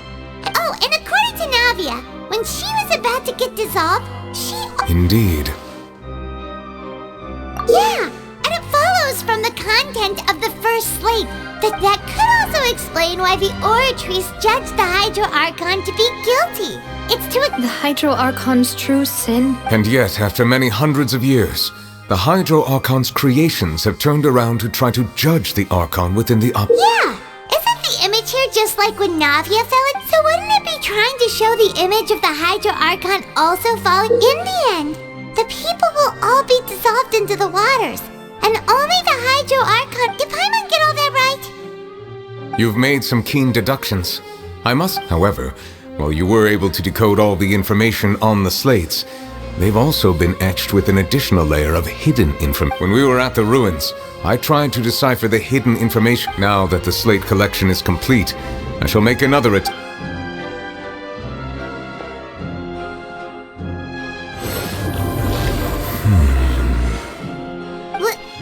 I believe I should share this truth not only with you, but with all the people of Fontaine. Your hypotheses regarding the origin of Fontainians and the sin in the Fontaine of old, the previous Hydro Archon sensed the yearning of her Oceanid familiars for life on land.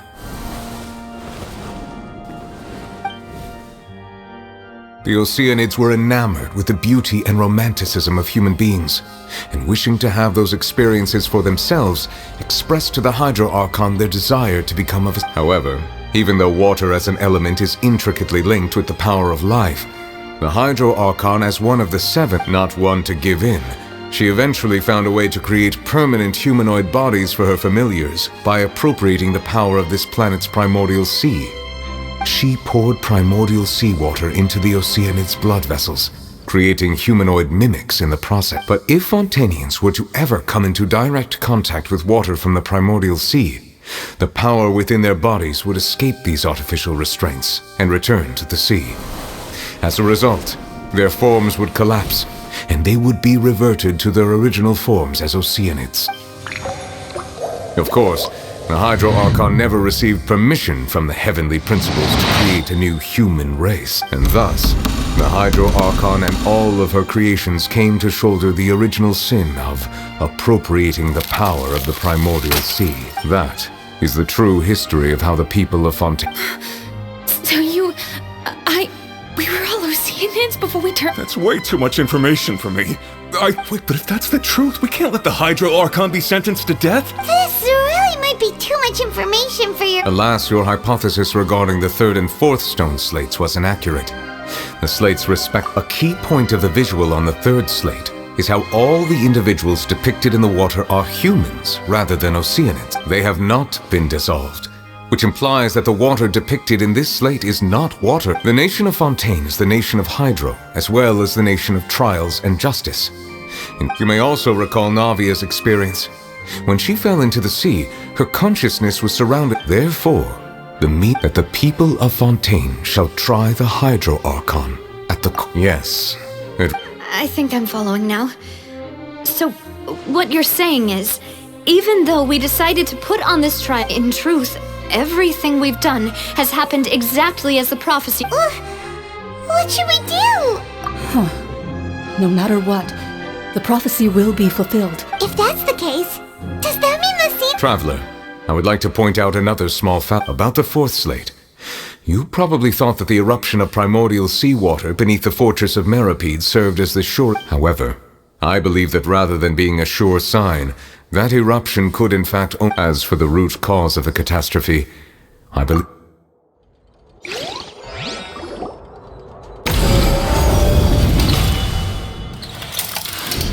This eruption was just a small warning of the things to come. We must find the root...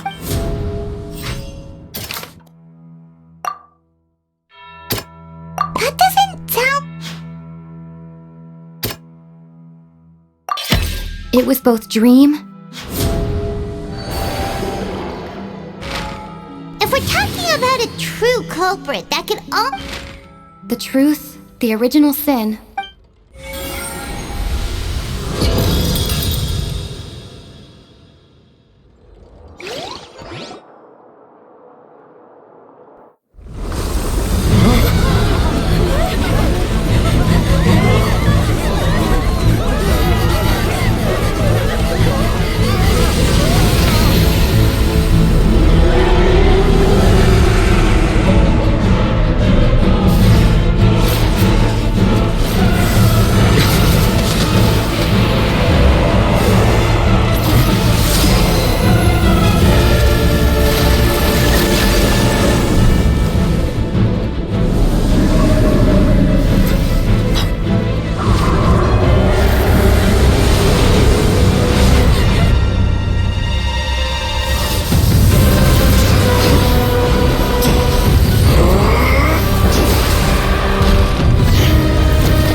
So we've met it at last.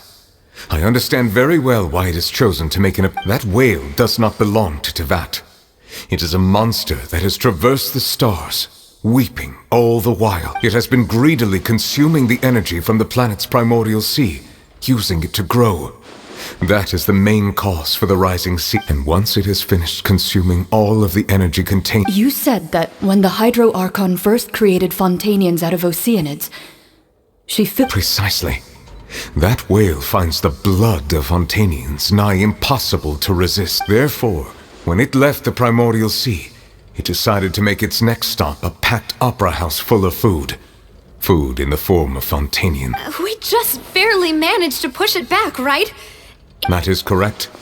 Indeed, it is more accurate to say that we should thank that Harbinger for buying us some time. From the way he looked, he must have been fighting the creature for quite... That battle maniac.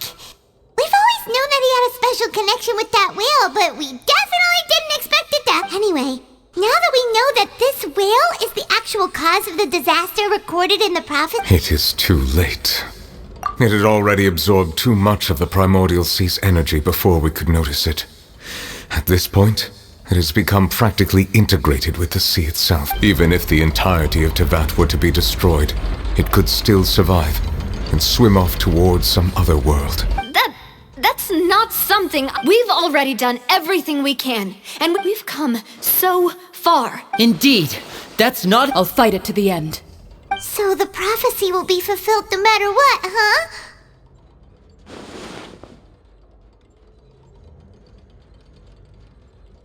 The prophecy. Yes, what has been prophesied will be fulfilled.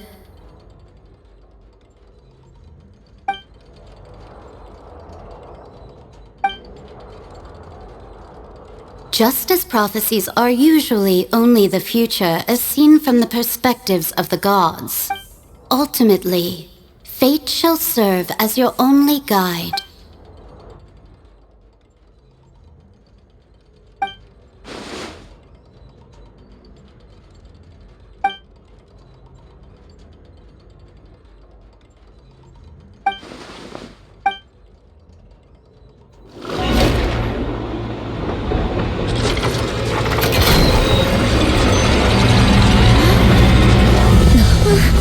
What's happening with the oratories?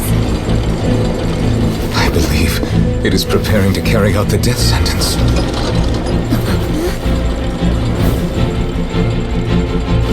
Farina!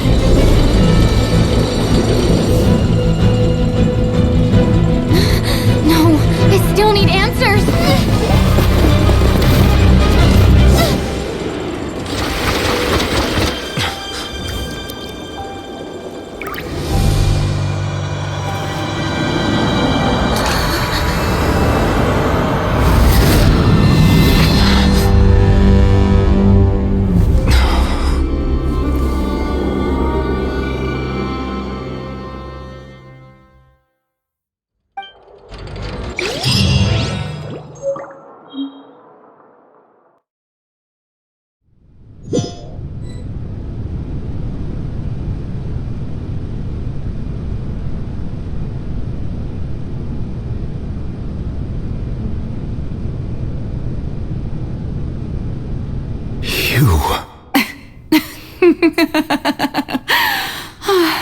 Sorry.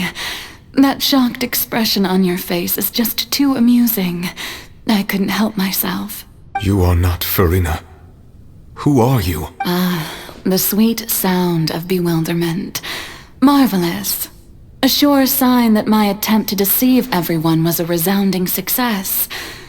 But to answer your question, I am Focalor. You know. Focalor? Why did you deceive us? Oh, that wasn't my goal, of course. Goodness, no. But I had to fool everyone else too, if I was to stand any chance of the heavenly principles. Deceiving the heavenly principles? It's all because of that pernicious prophecy. Dreadful, wasn't it? Everyone doomed to dissolve. Fontaine condemned to be flooded. One was not amused. In fact, one was positively bemused when that problem was thrust upon me by my dearest predecessor. That's the former Hydro Archon Egeria, for the uninitiated. It hardly gets more disastrous than a preordained national catastrophe, now does it? She knew full well that the prophecy would surely come to pass, and as one of the seven, she also knew full well that one defies the heavenly principles at one's peril. So yes, as you have no doubt surmised, it was a rather impossible situation that I found myself in. I spent a terribly long time mulling it over, alone on the ocean floor.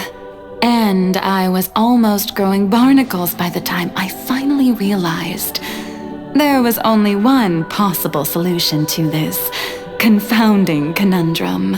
I had to outwit the heavenly principles, allow the prophecy to be fulfilled, ostensibly at least, while saving everyone at the same time. I'm a genius, I know. I can only assume that's why Egeria chose me as her successor. Although, looking back now, it was hardly the inheritance one dreams of. Between the task of saving the nation, the quotidian duties of the Hydro Archon, and not to mention the original sin of creating a new race of humans, I dare say she left me quite a colossal mess to clean up.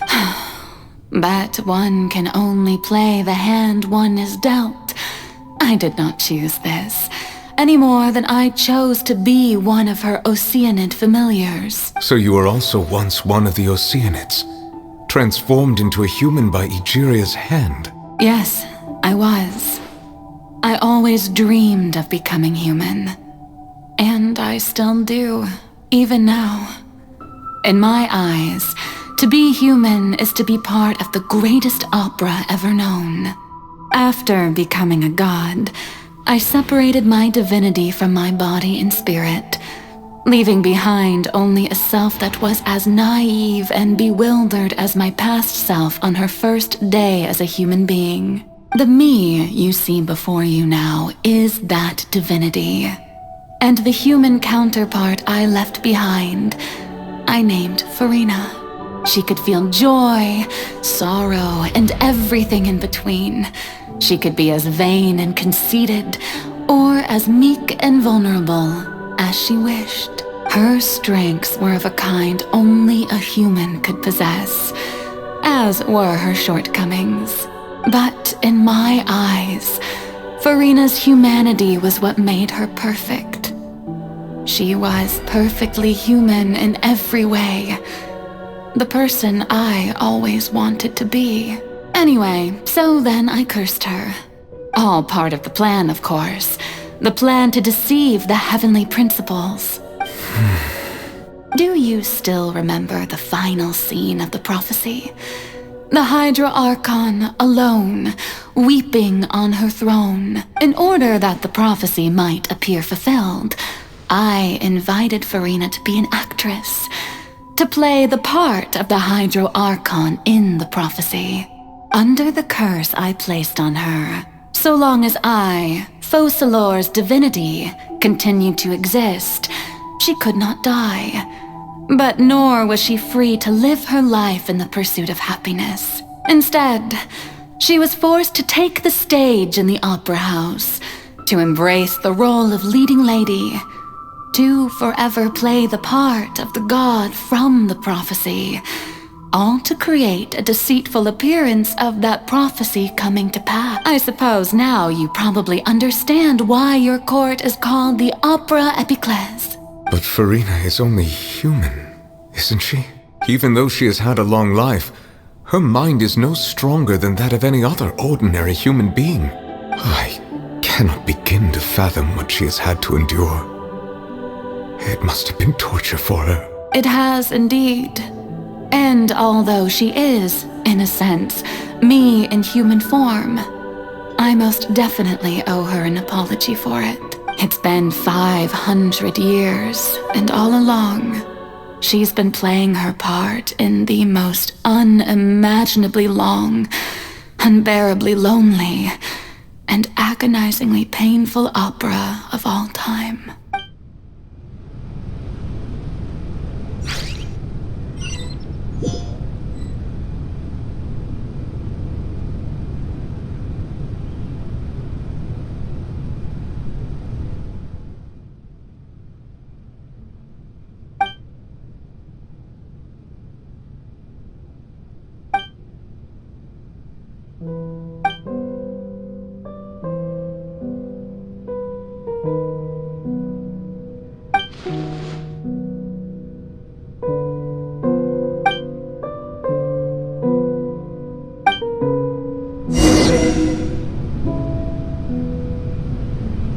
Rises.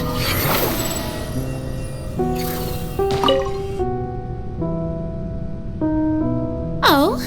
Who permitted you to come onto the stage? Now, I understand your admiration for my august self, but I must ask you to keep to the rule. All right. It is not my intent to reprimand you. There is no need to state your name. Just be off with you. Do not distract me from my performance. Oh, do not jest. Can you not feel it? I am Focalor. The eyes of countless Fontainians are upon me. I must, at all times, display the utmost elegance and nobility.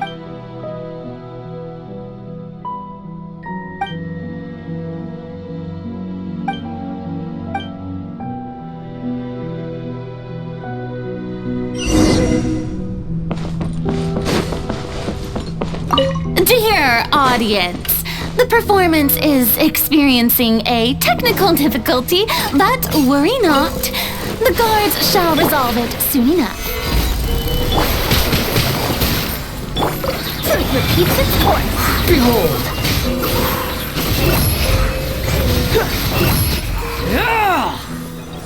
Hey, what gives? The audience is still watching me, you know. Guards? Wait, where are the guards? Guards!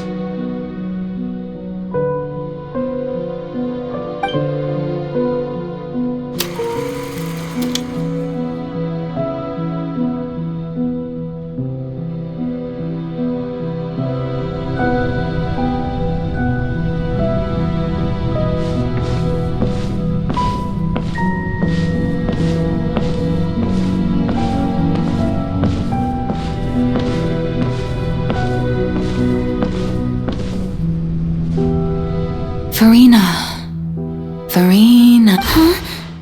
Who's that? Who's calling me? Where are you? Be not nervous. Be not afraid.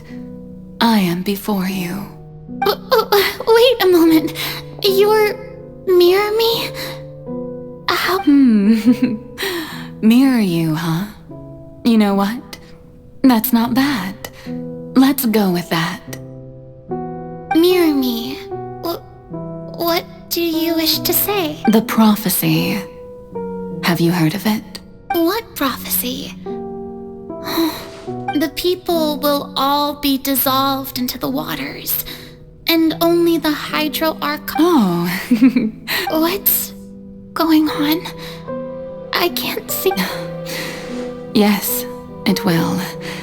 And that is why I've come to you. Disaster will come to Fontaine sooner or later. Things will develop just as the prophecy declared. But doesn't that mean everyone will die? Oh, don't worry. Magical meetings exist in this world precisely to give people a chance to turn things around. It is the reason why you met me today. I will tell you how to save everyone. Oh, so there's still hope after all. As for the suffering, well, I will admit, but if the prophecy will come true, I'll also die anyway, right? So if there were scales, with all the people of Fontaine... You truly are the perfect human. My ideal. I suppose this would also be the justice that belongs to you. Huh? Don't worry, it's nothing. Listen well. Fontaine has just lost its Hydro Archon. I need you to play a role. That of the new Archon. Play as a god? That's right. You must begin a never-ending masquerade. You must never let anyone suspect your identity. If you can keep it up, then I shall have my way of defying this prophecy. But should your identity be revealed, then all hope will be lost. But how will I do this? A human assuming the role of a god? Don't worry. What you must do is not to turn yourself into a real god. You simply need to play the role. Being a human yourself, I'm sure you remember. Your true challenge will not be pursuing divinity, but... I'm still not sure I understand, but... So, how long? To accomplish this mission, you will have to stay on the stage for men, but I promise you, all... A trial, huh? How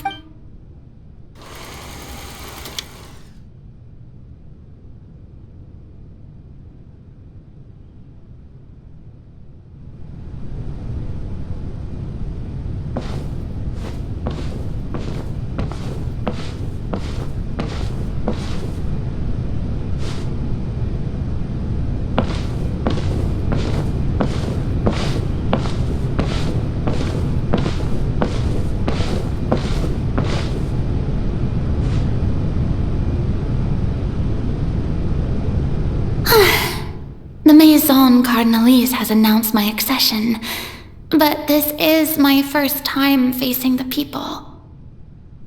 What should I say to most appear like a god? To be honest, I still... Ladies and gentlemen, good evening, and welcome to the Opera Epiclé. I'm sure you've all heard about how I have taken on the role of Hydro Archon. Indeed, I am Verena de Fontaine. In truth, I know little about becoming a nation's new god, but it will be my honor to guide you all as the god Focalor, the god of justice. I shall do all. Once again, thank you all for coming. If you should have any questions, I thought I might stammer, but That's the new Hydro Archon. Is this some kind of joke by the Maison? I would have thought that a being that surpasses humanity would be a bit more... Hey, did you hear that? She even told us to send her suggestions. Shouldn't gods be all-powerful? She's being so modest. If you ask me, perhaps the succession didn't actually happen. Wait, what's going on? Right.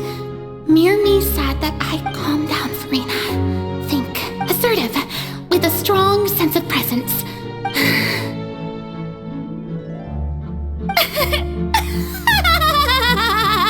Now, I was wondering if some weak puppet were to one day come onto the stage and claim ownership of this opera house.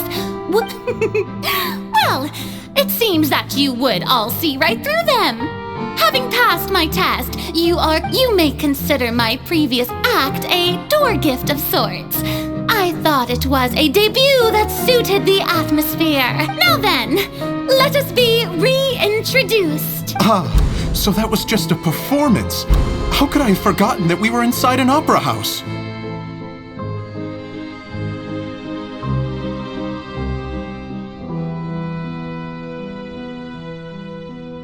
Her personality.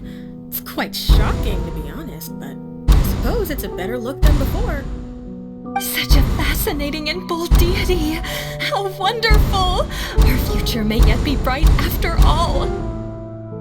It seems I've turned them around. Best follow this flow and restart my accession speech. My dear people, whether you acknowledge me or not, whether you trust me or nay, I say to you, keep faith. We have heard it said that this nation's sins can no longer be washed away. Well, I say that justice is most fragrant when it blooms amid sin. The scales of justice should not weigh heavy in the hands of its God. On one side, it must carry fairness and justice. And may law be the prayer on our lips. May judgment be our worship. There is no trouble so long as I, the Archon Focalor, stand within the Opera Epiclés. So long as I stand before the oratrice, I shall even judge the gods of this world!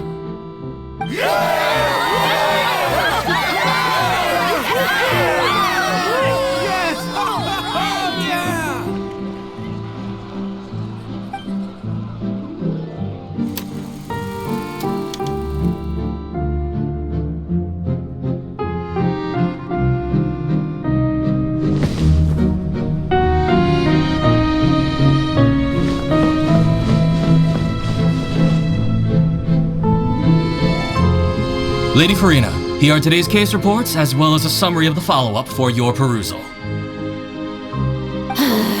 Come now, was I not just at the Opera House in person? Leave these kinds of things to Neuvillette. Besides, none of these trials were the one that I'm looking forward to the most. If I may be so impertinent... A magnificent, dramatic, and wondrous trial. A trial to end all things. That's true, I fear I lack the ability to grasp your divine thought. No need for fright, and do not take what I said before too seriously. Go now, do your duties. The trial.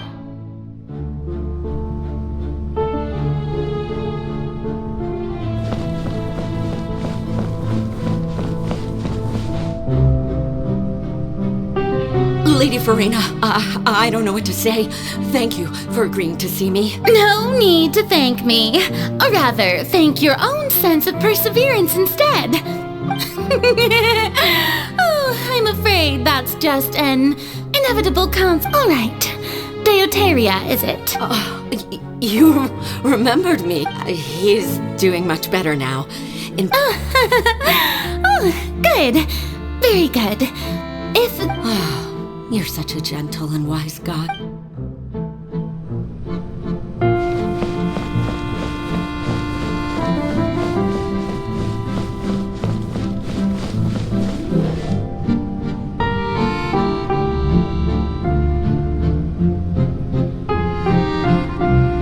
Lady Farina, here are the latest hydrological reports.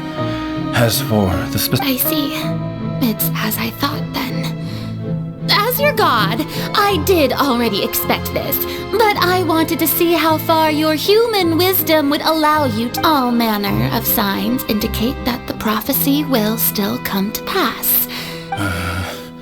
Well, as I understand it, the Fontaine Research Institute is also trying to find a way to counter the rise. Really? Have they found anything? I'm afraid that Oh, is that so? Well, no wonder. This issue...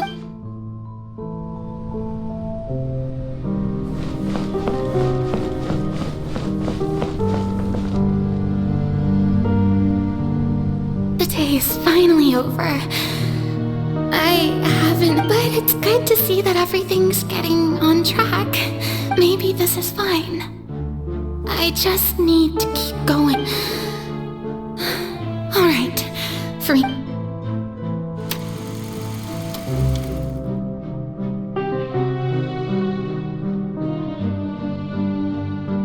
Lady Farina, here are the new trial reports for the latest cases, as well as a summary of the follow-up.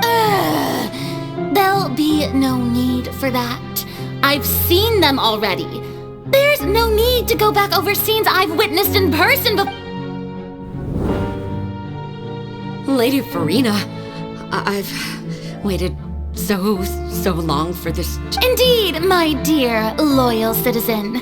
This joyous moment is an honor for us both. Lady Farina, we're detecting significant hydrological anomalies near Poisson. Understood.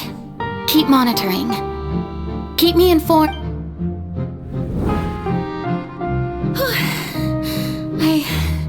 I just don't know. I feel utterly exhausted.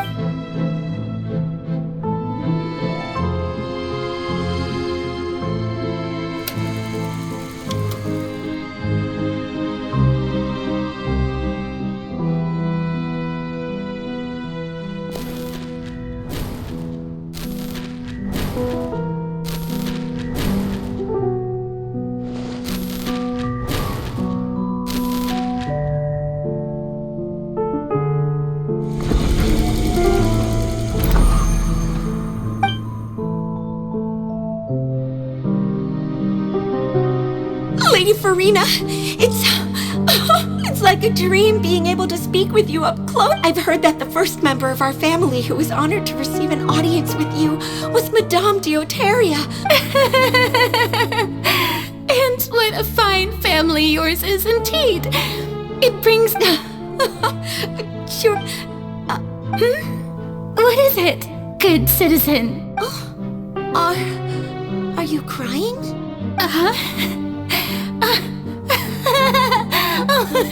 Really now? I didn't even notice. This must be the overflow of hydro from my person. Well, can't quite help being the god whose dominion is the waters. No wonder. A manifestation of you. So interminable. Hundreds of years must have passed by now.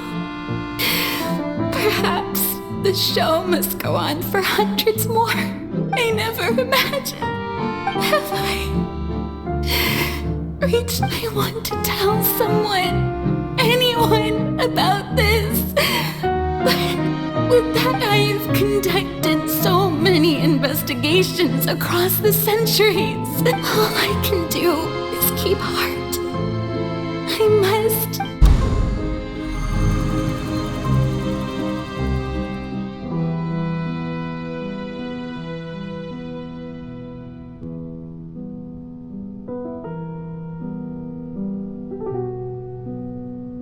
Farina, you don't have to shoulder this burden alone, although I don't know what you might be keeping from everyone. Your people are more than willing to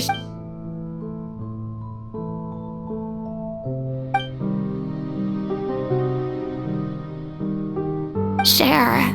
That's impossible.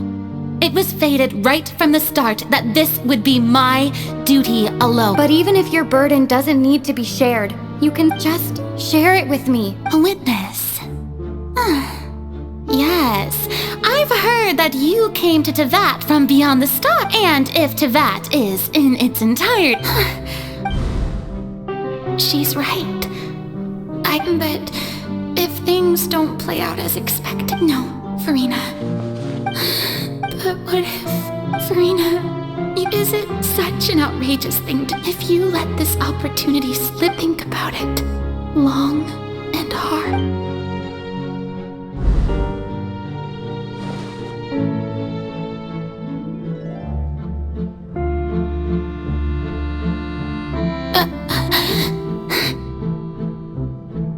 No, I have nothing to say. I am Farina, the Archon of Fontaine. Everything will surely... All you need to do, dear spectator, is to witness my performance until the curtains fall.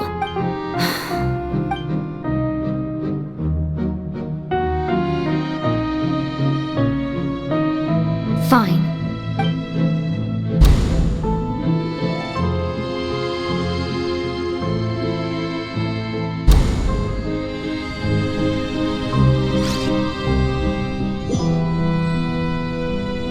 So even Farina doesn't know the truth?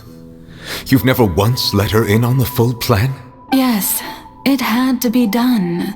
To deceive the heavenly principles, you must first deceive yourself. She did very well.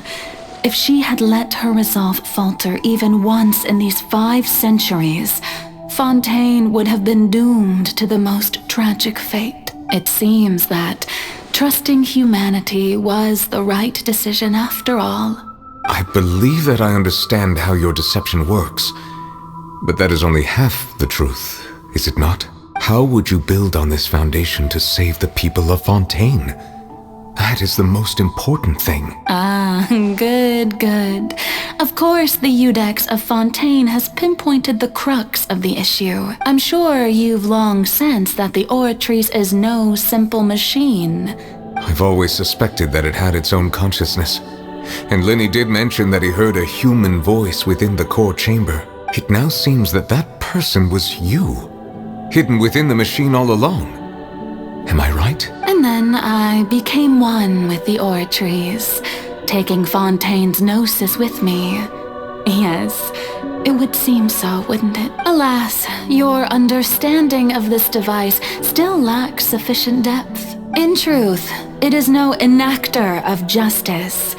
It is, in fact, a device created to kill the god of justice. I beg your pardon? Oh, you have it. And to be more precise, not only will the Oratrice take down the god of justice, it will also take down the divine throne upon which she has been placed. I mean, did you think I would be the sort to enjoy peaceful repose while Farina suffered? My work over these last 500 years has been to constantly accumulate indemnitium within the Oratrice. But really, some have already discovered that only a small fraction of the energy generated by the device was ever used to provide power to Fontaine. The vast majority had to be accumulated to enact this death sentence. It was all a part of your plan then? Both the trial and the sentence? Indeed. This power, accrued over 5 centuries, could have sustained Fontainians for millennia had it only been used for that purpose. Almost all of it has now been stored within the oratories. But only power of this magnitude could hope to destroy the Hydro Archon's divine throne, shaking the rules established by Celestia and breaking through the institution that is the Seven. So the Oratrice's call for death was for neither Farina nor Focalor, but for the Hydro Archon. The destruction of that divine throne. If I do not misunderstand your intent, you must be... returning what's rightfully yours to you, of course. In other words, this was all done to return the authority of the Hydro Archon to the Hydro Dragon of this planet. But...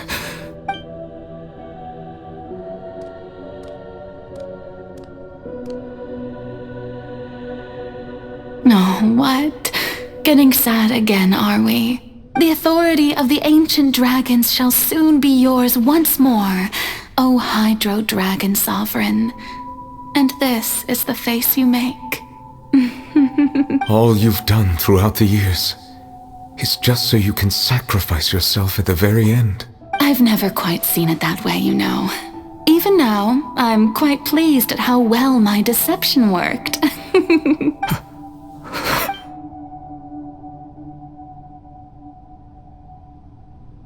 Hydro Dragon,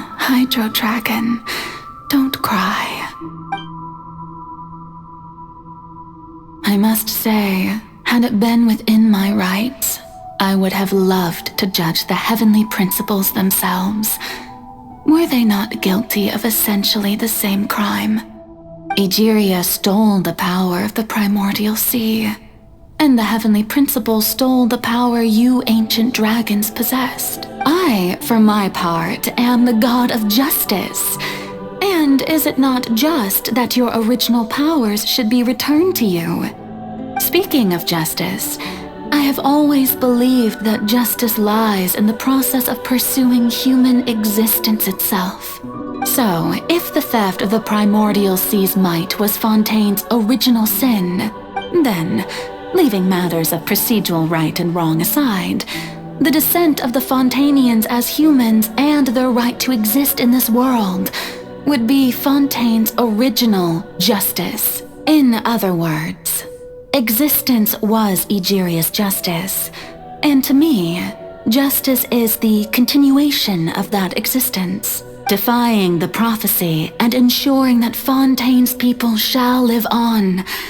That should be the justice enthroned over all others. At this point, we, whether it be myself or all other Fontainians, have shouldered the burden of this sin for far too long. Iudex Neuvillette, the highest judge in our land, when you regain your full power as an elemental sovereign, what verdict shall you pass upon us? So when I was invited to the court of Fontaine to serve as Iudex, I see now that that was your idea too. At last, I now understand the true purpose behind this position. In the beginning, I was uninterested in human existence. But these 5 centuries of living alongside them have gradually... You are a devious one, Focalor. Things being as they are, surely you know that I could never declare them to be guilty.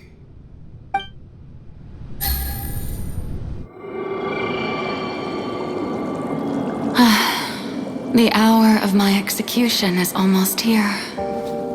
For the sinner, the curtain call has come.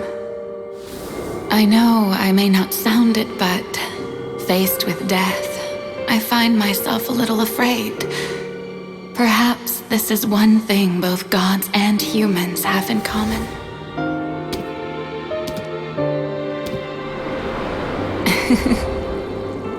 Farewell, Neuvillette.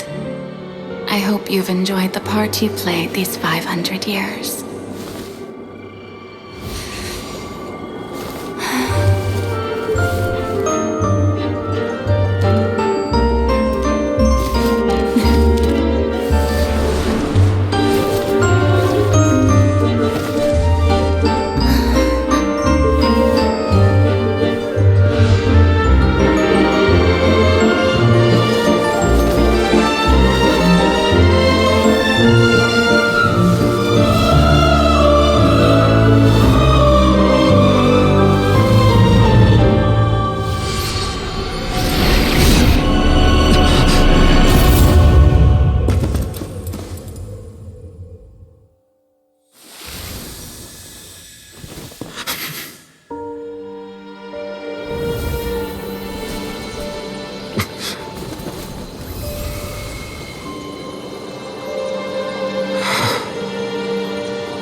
ex nouvellette, hereby declare,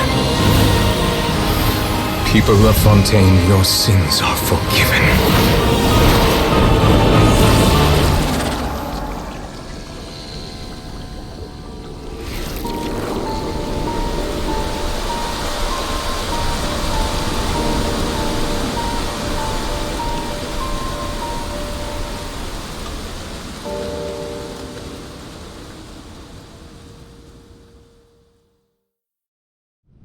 Navigating the world.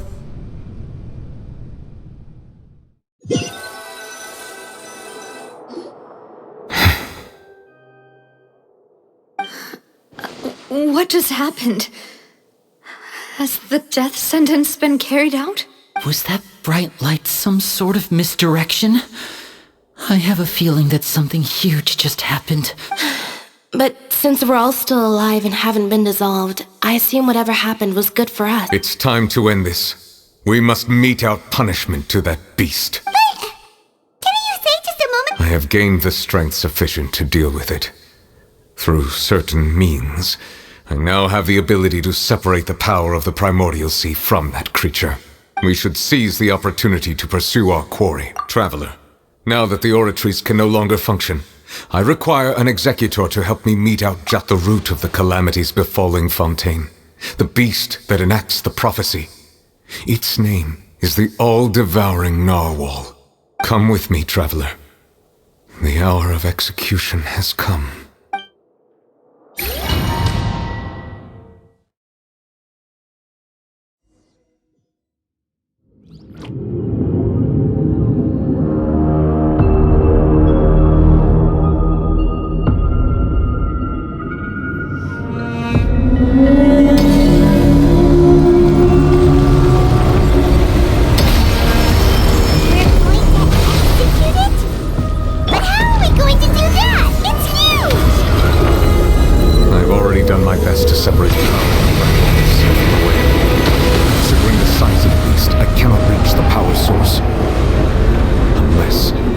Find a way to attack it from within. I shall share part of the ancient dragon's power with you.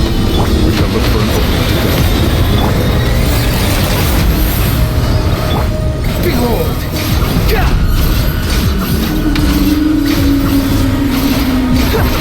feel that sorrow turning into hostility.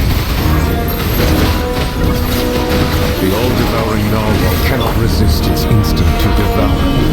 Continue to thrill it. Chance will present itself.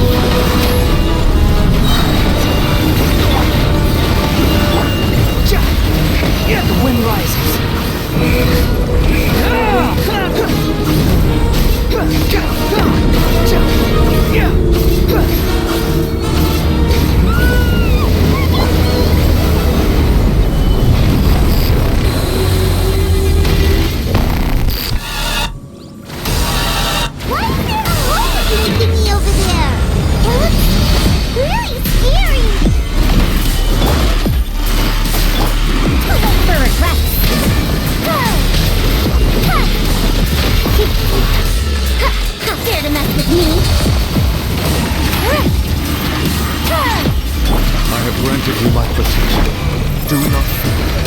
Seize the moment and use my power to suppress its root from within.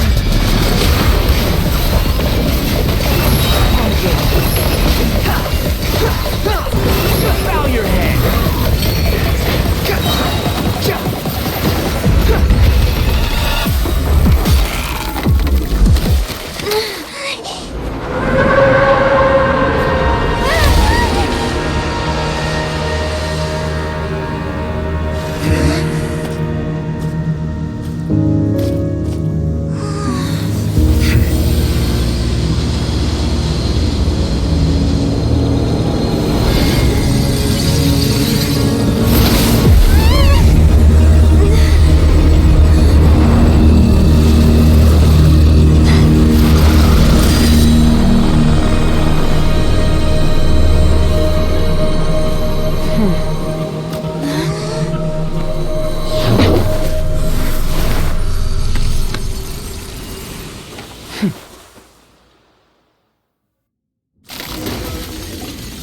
Thanks for helping with the cleanup.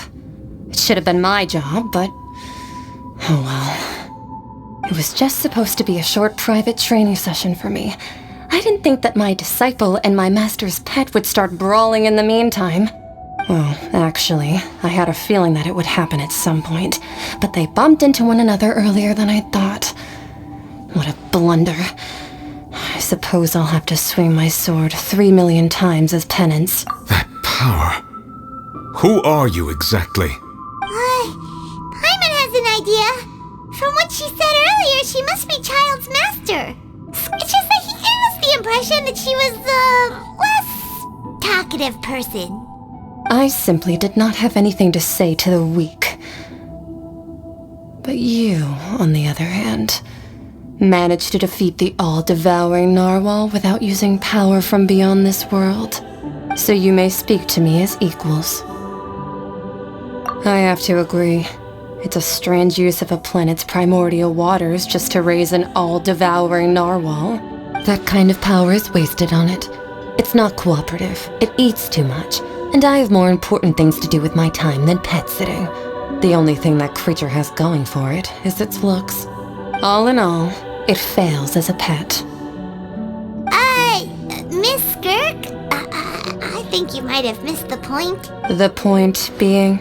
Well, being that this pet almost destroyed an entire nation. So what sort of person is your master? Well, Child's master's master. Wait, is that right?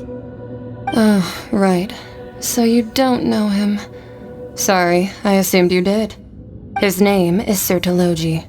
Huh? I am unfamiliar with that name. Huh. So Master is insufficiently famous. How should I describe him then? Have you heard of the name The Fowl? The Fowl? Still nothing? Well, how about the Visionary? Vetterfulnir then? Or Gold Rhindaughter? Ooh, that one we've heard! Rhindaughter's part of the Hexen Circle. She's Albedo's mom, right? Oh, so you do know that name. To be honest, I also heard all of those names and titles from my master. I don't actually know them either. But I suppose you understand now, yes? My master is likely a similar sort to Rhindaughter. They are both pursuing some form of perfection. Wait! Didn't you also mention a visionary person? Paimon didn't quite catch their name. Actually, never mind that. I believe it expedient to inform you that the all-devouring narwhal used up nearly all its strength fighting you. Such roiling hydro energies will prove difficult for the planet's deep seas to digest. As such, the Fontaine back on the surface has most likely been thrown into chaos. In other words, the prophecy that you've been fretting over should now be in full swing. What?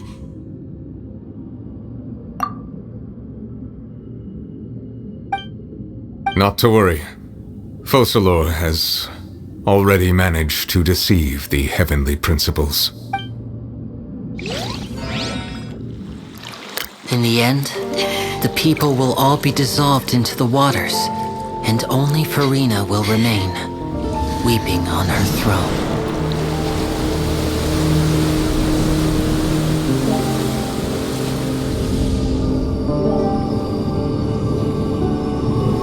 Only then will the sins of the people of Fontaine be washed away.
Let's initiate emergency rescue!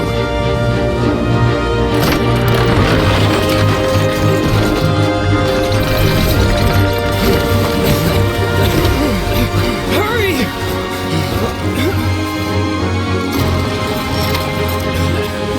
Hey, lend a hand!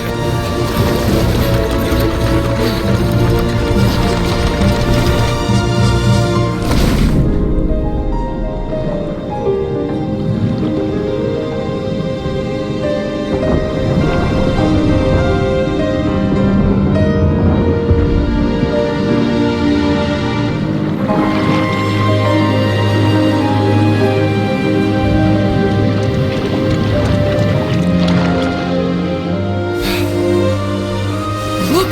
The water's receding!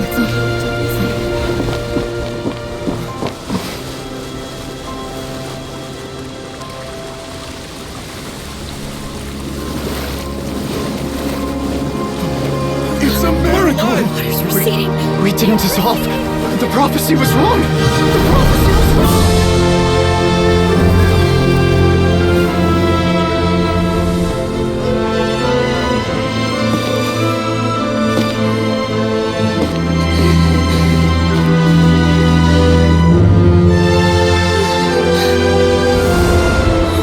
Are you right? We're saved. The prophecy was wrong.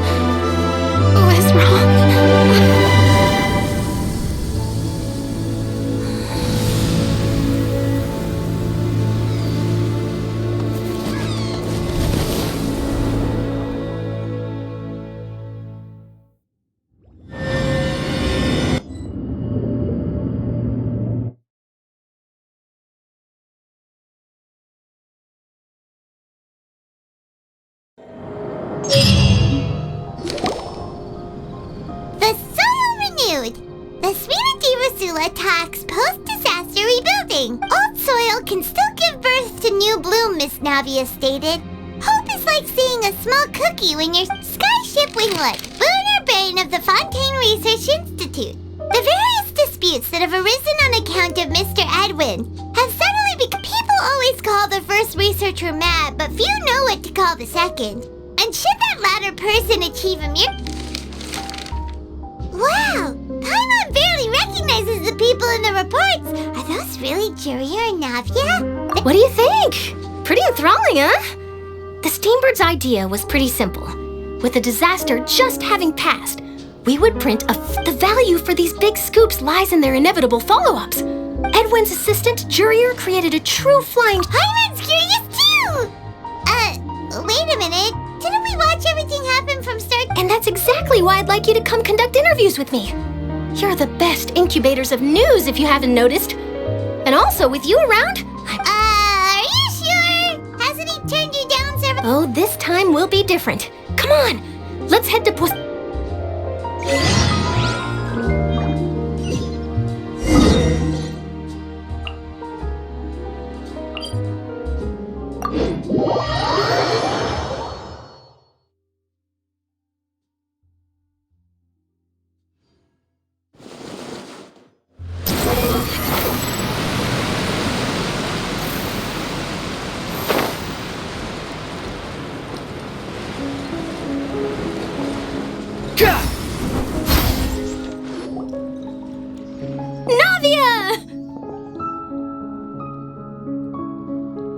Oh, it's you. Hey, we're just having a... I'm here to update myself on how things are going here. Oh, the Fatui are here too. Let me introduce you. This is Mr. Garunt Snežević. He represented the Knave in sending us a large amount of supplies. Our residents are hard at work as well. Thanks to everyone, work is progressing nicely. We've lost a lot of people. Hello, Miss Charlotte. I'm a big fan of yours.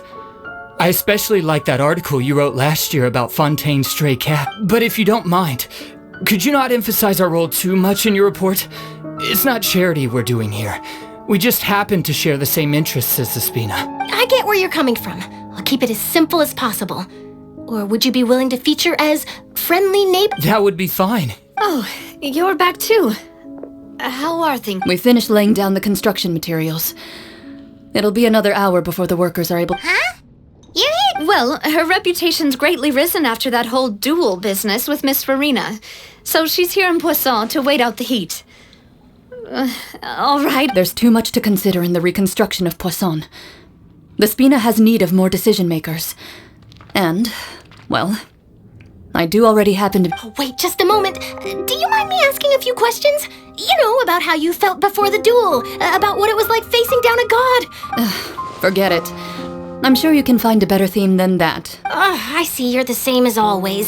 Couldn't you do me a favor? Well, if we're talking about doing things for my sake, you might as well just take a few more photos of me. Or of the Traveler. Of course I will.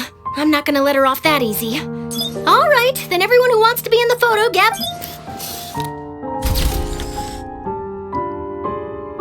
How did it go? Was it a good shot? Did Paimon... Not bad. Your addition really helped the composition of the picture. All right, hang on a moment. Let me snap a few more shots. All right, that should do it. I'll be back here later anyway, so let's call it a day.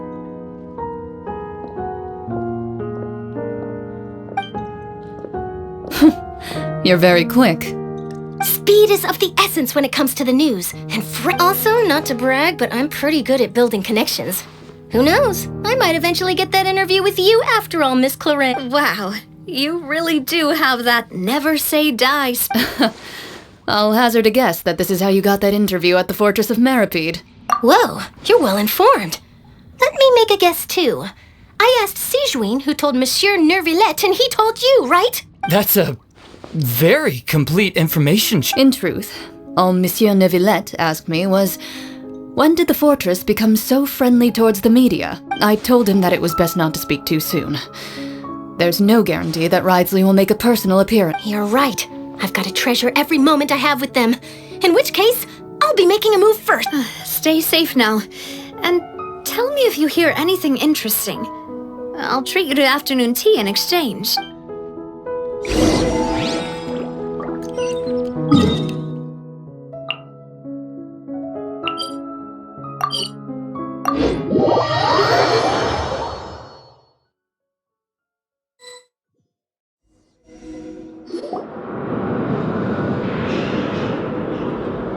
Wow, guess we're here again, huh? There's a real nostalgic feeling to... Looks like you've been missing us. Duke! Did you come all the way to the entrance to greet us? Of course. I'm here to welcome you and our dear Miss Charlotte, whom our good head nurse recommended to me. It's an honor to finally meet the much-rumored Duke. Thank you for consenting to my... No need to thank me. But that said, I shouldn't be the focus of your interview. Of course, of course. All right then, this way.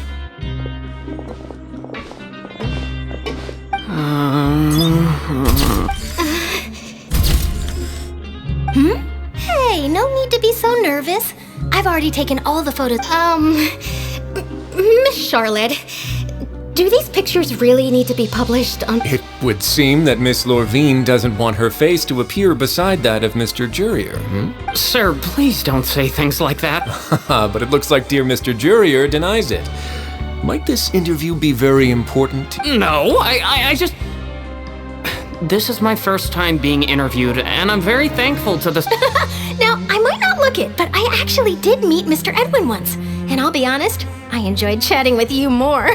You've definitely got more of that genius spot, the boat that brought about a miracle, the ark that saved the people. Still, if I might ask, where's that flying ship now? Huh!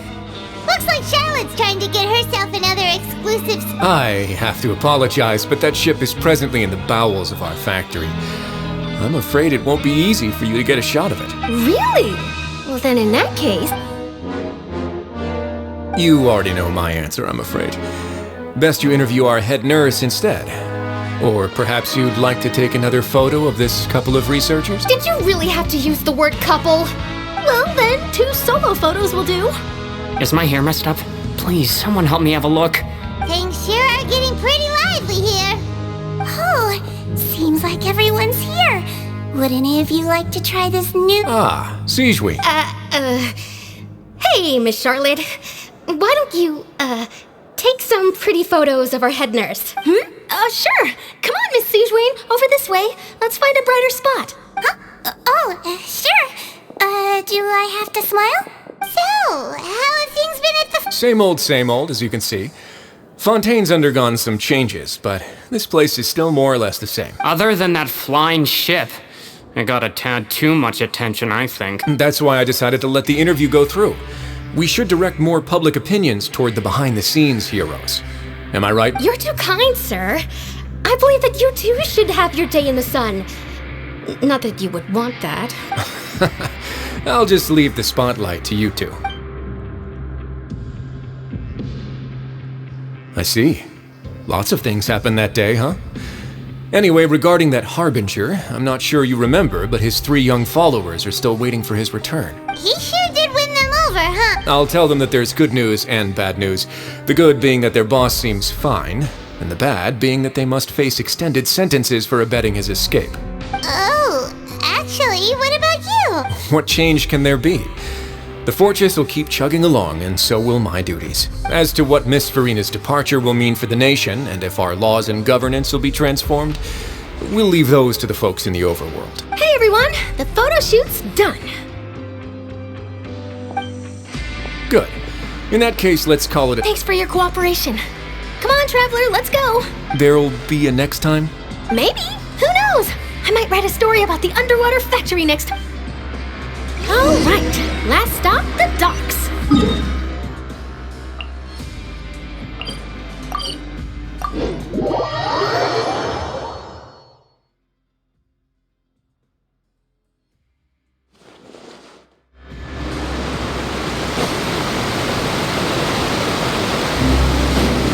The wind rises.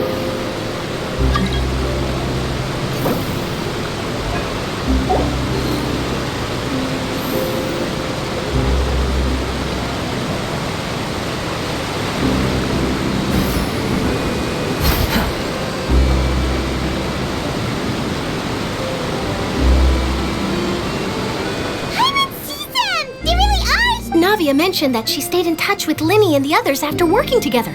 Apparently, they've been at the docks distributing these strange... Traveler, Paimon. Ah, and Miss Charlotte, too. Would you like a magic pocket?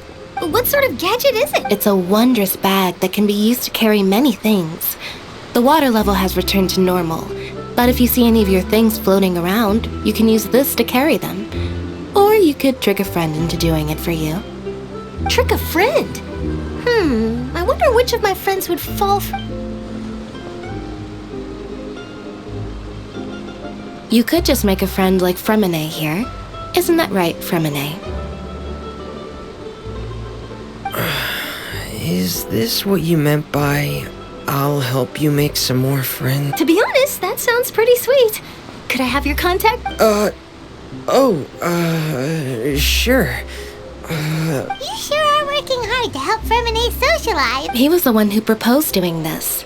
He even wants to assist in our magic shows. Yes, I was planning to first introduce Pear as an assistant, and later Fremine himself. In the future, I think we can leave underwater escape magic to him too. That said, would anyone want to see a diver escape underwater? Oh, it'll work out. Every journey begins with the first step. He'll be... Lynette, could you come over? Got it. My, that Charlotte is rather perceptive.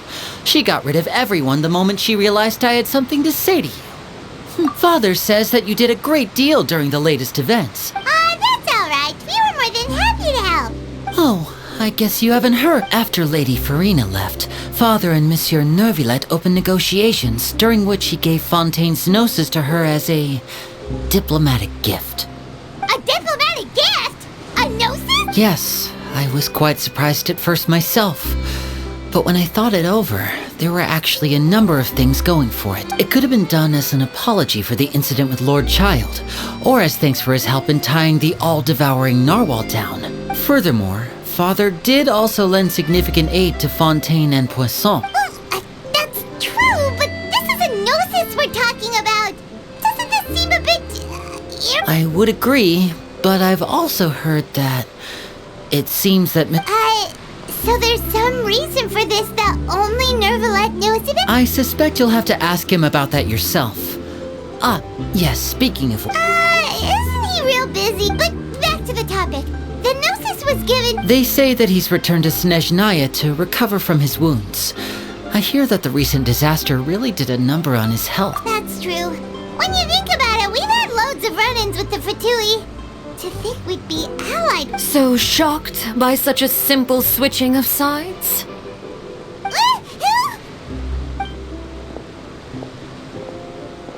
Father! Well, what do you know? Come to the docks to see how my children are doing and meet the Traveler by chance. Please do not pay my accomplishments in Fontaine too much. Are you going to take the Gnosis back to... That is our duty as harbingers, yes. Don't be too preoccupied with sides. The goal of the Fatui concerns not a single place or person, but the entire world. With such a grand goal in mind, it is inevitable that we must wear many masks. Switching my masks is something I've always done. Well, that depends on many things. No one truly knows what the future holds. What good is honesty if you can't rely on it for... As for you, I very much look forward to our next collaboration. Good things cannot be achieved alone, and you've proved yourselves to be great partners. A vision? All right. I'll remember to return it. Thank you for keeping it safe for him this entire... And that's a wrap for me. Huh? You're... Greetings, Miss Journalist. Hello. If I'm not mistaken, there are diplomatic channels I'll need to report to take a photo... That is correct. So forgive me, but I will not be able to serve as a subject in your article. However, feel free to write as much as you'd like about our... I would... The sea breeze is quite pleasant. I shall continue my walk while the weather remains so agreeable. Farewell, Father. Oh, she has such an intimidating presence. I didn't even dare to take a picture. Thankfully, I've already wrapped up all my pre-scheduled... Don't be too nervous. Why don't you take a magic pocket before you go? Here, Traveler, Paimon, you take one To move things about? That's right. Funny. I was giving out magic pockets when we first met too. And what do you know? I'm doing the exact same thing right now. I guess this must be life. We will all follow our own... All right then. We'll be handing out pockets in some other districts later, so we'll get going. Well, guess we sent Charlotte off. Shall we go some...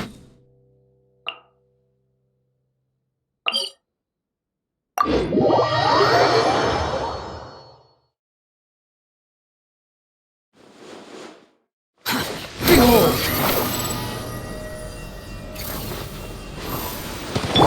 Too late for regrets.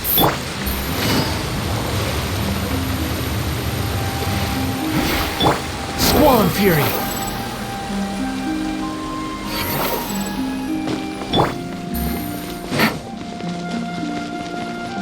The entrance to the fortress! Ooh, he really is there!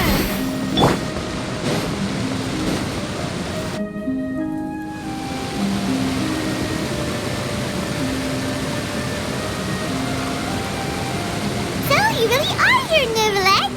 Paimon didn't think you were going to have free time this hour of the day. Really? Oh, I suppose you must have met Mr. Linney. He took the time to greet me earlier when he passed this way. In any case, you came at a good time. I was just considering reaching out to you to set up a meeting, so I may explain some things that I haven't had the time. Aw, Paimon's glad that you remembered. Thank you for keeping us on your mind. Well, alright, let's have it then. How was Fontaine actually saved? The whole business is still quite the mystery. It is strange how words can often leave a bitter taste in the mouth when it finally comes time to say them out loud.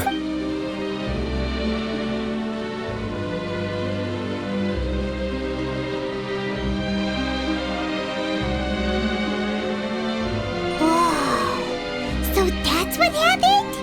Focalor destroyed the divine throne of the Hydro Archon and restored your power to you, transforming you into a fully fledged elemental dragon. But Paimon still doesn't quite get what you did to save the Fontainians from dissolving. For me, The authority of the ancient dragons refers to absolute control over the hydro element. Fontainians were incomplete humans born of Egeria's use of the power of the primordial sea, with constitutions similar to that of mimics. But so long as those primordial energies remain within them, I could use the ancient dragon's authority to grant them true blood, after the fashion in which life was first brought into being on this planet. In other words, when I gave my verdict, Fontainians became true humans, and thus would naturally no longer be dissolved by water from the primordial sea. Fossilor must have counted on you to make that decision as well. Your verdict was the key to making the prophecy appear to have come true while saving everyone. Yeah, and in a manner of speaking, Fossilor finally managed to fulfill the original Hydro Archon's wish to turn Oceanids into real people. It seems from your expressions that you still have more things you wish to ask. Ask away. I will tell you the truth as I know it.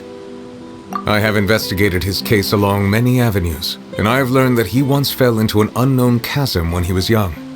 There, by chance, he awakened the all-devouring narwhal. But whether it be by sentiment or reason, that should not have been enough to consider him the root cause of the disaster. At most, he would have had tangential liability. As for the judgment passed by the Oratrice, whether it was due to that liability by association, or Fossilor deliberately using him to buy time for us on the assumption that he would be able to hold the creature off, I cannot say. Guess Fossilor had Fontainians in mind the whole time. In the end, it was thanks to her that they found... hang on a second. Paimon, back when Fontainians hadn't yet become real humans, were the children they had also transformed? Life has always flowed like water. Do you recall how Fontainians would often come to the Fountain of Lucine to pray for children? Yeah, Lynette said the fountain is where all... In truth, even those couples did not know that such prayers were no mere custom, but instead a form of ritual. Those Oceanids who were blessed within the spring water would later descend as new humans in the Paimon sorta gets it now. Either way, seems like this ritual won't be of any further use, but it'll probably live on as a local custom. Ask away. I will tell you the truth as I know it. Yeah, about that. Risley said Farina is a... Ah, Lady Farina. The people are only aware that her death sentence has not been carried out. She abdicated the post of Hydro Archon and left affairs related to that title to me, before leaving the Opera House. I related Fossilor's words to her faithfully and completely. After hearing them, she seemed neither saddened nor comforted. She simply said that she was tired and needed to rest. Having said that, she then packed her things and moved out of the Opera House, not unlike how an ordinary person might. But she's still got a place to stay. You need not worry. I will make arrangements to ensure that she will not want for food, clothing, board, or travel. In truth, I am somewhat happy for her. The wear and tear on her spirit will, of course, take time to heal, but now that she no longer has to play the role of Fossilor the Hydro Archon, she can finally lay down her burdens and lead a normal life. What about you then? What are your plans now that you've regained your full power? After Fossilor passed on, the Oratrice also ceased to function. This matter will directly affect our trials. After much careful consideration, I've decided to take over its role in our courts.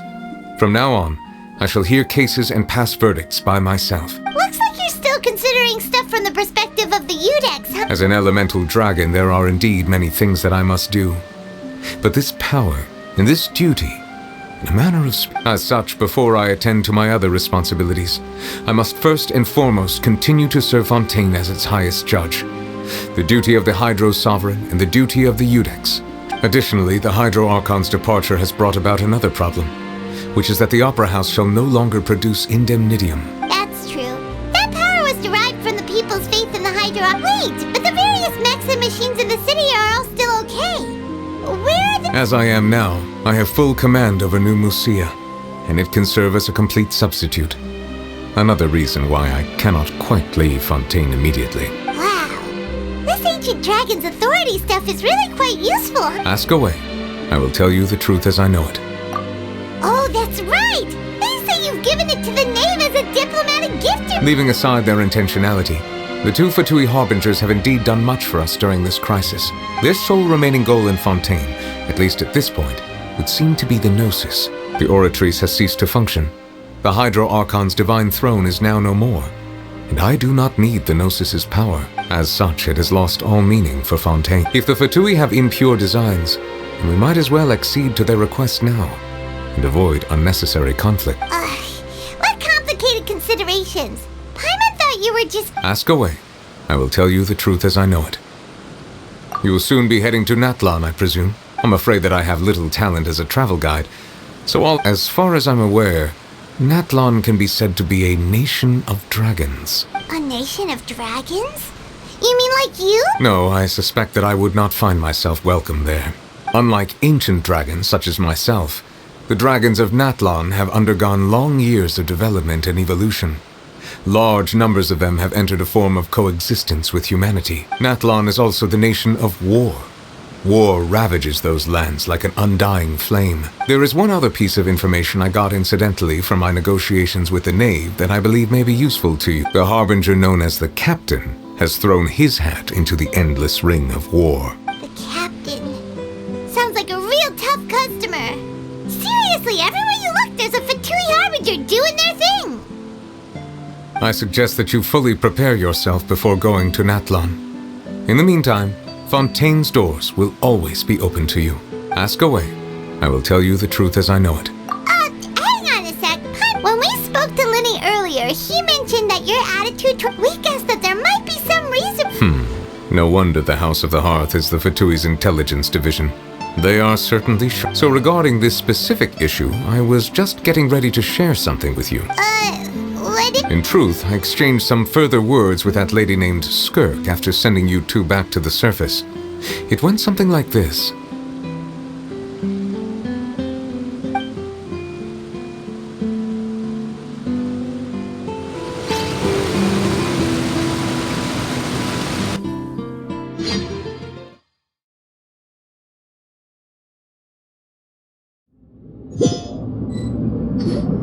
Well, we're going to head topside to see what's going on. You hurry over soon as well, all right, Nervalet?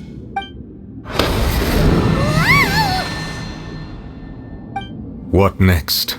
The all-devouring narwhal isn't here, so I'm no longer getting any interference. I can finally catch the scent of your power, what it's made of. It is the authority of the planet's primordial dragons, but with something very similar to a god's curse mixed in. It's quite a novel blend. I'm sure I've encountered something like this before. What was it again? I do not know what you speak of. Of course. How could I forget? You should have the remains of the third descender on your person, yes? Remains?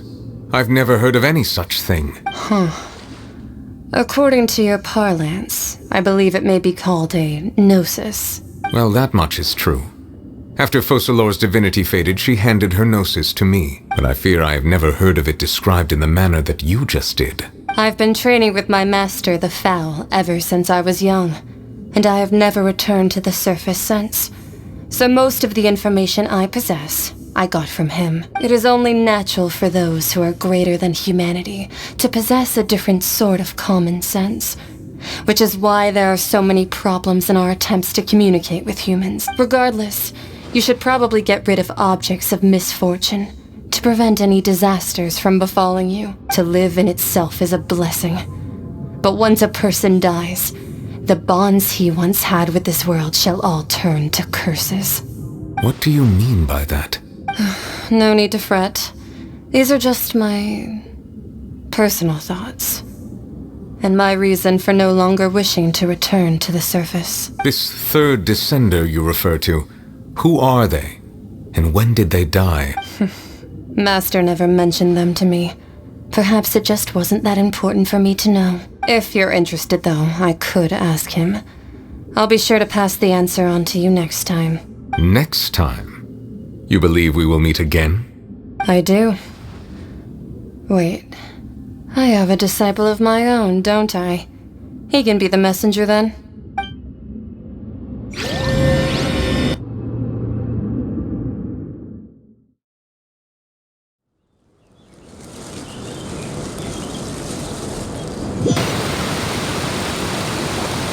That's what she told me. Whether it would prove useful or not, I wanted to pass that information on to you. The remains of the third descender? So that's what the no-sees actually are. Paimon just thought they looked like chess pieces. How could they be a person's remains? All the same, assuming that there was no misunderstanding or special metaphor at play, that is what she meant to say. And she said that it would bring misfortune and that you should check it, which is why you gave it to the fertility. If she speaks the truth, then I would simply be putting Fontaine at unnecessary risk by keeping it here.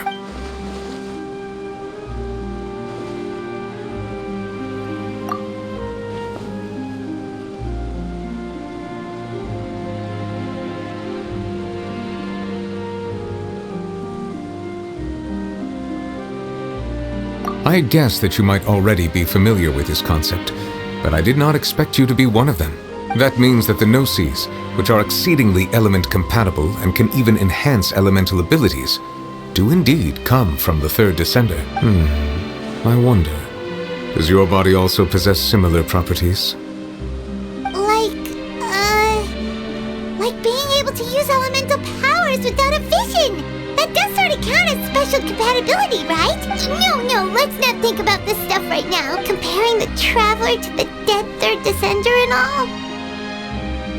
That's what you say, but this topic still feels like bad luck. Once Child recovers, let's get some more answers out of him. Or go look for his master and get the answers that way. I too believe it unwise to make too many blind guesses when information is lacking. The same is true of being at court. All right. Whatever the case, it seems like the crisis here in Fontaine's over for now. Yes. All of Focalor's efforts were for this moment as well. But she sacrificed herself in the end as a god, and she suffered through all those years as a human. Was that really what she wanted? I suppose that would be the mystery of a god's will. I suspect not. But once in a while I too would guess that if wishes were like the clouds in the sky, they will one day return to the earth as raindrops. Life flows like water, and rain is the final answer. The water levels may sometimes tilt one way or another, but the rain falls fairly upon all. And what, ultimately, is the difference between the rains that fall upon all of us?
You want me on your team?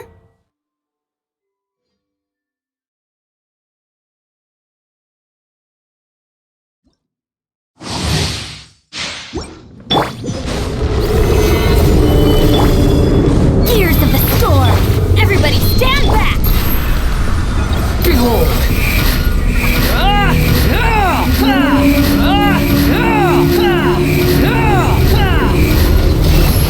You dare to gaze upon me? Stabilize! Dare to mess with me?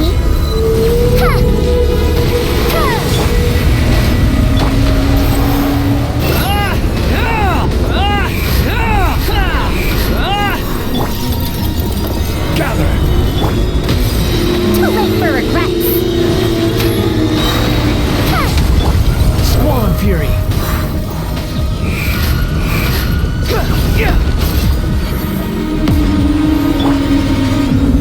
Solidify! Have fun with this gift.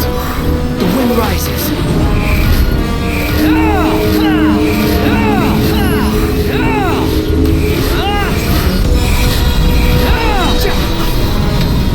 Cry louder!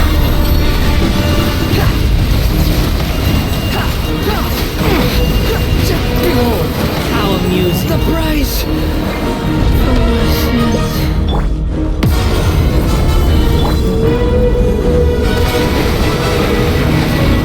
Teamwork is dreamwork.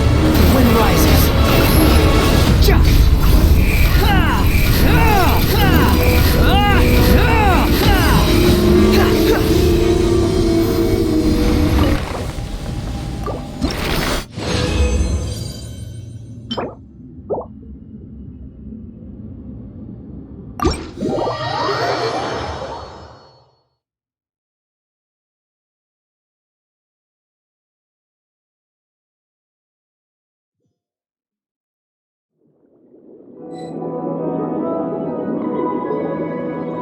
Once, there was a glorious...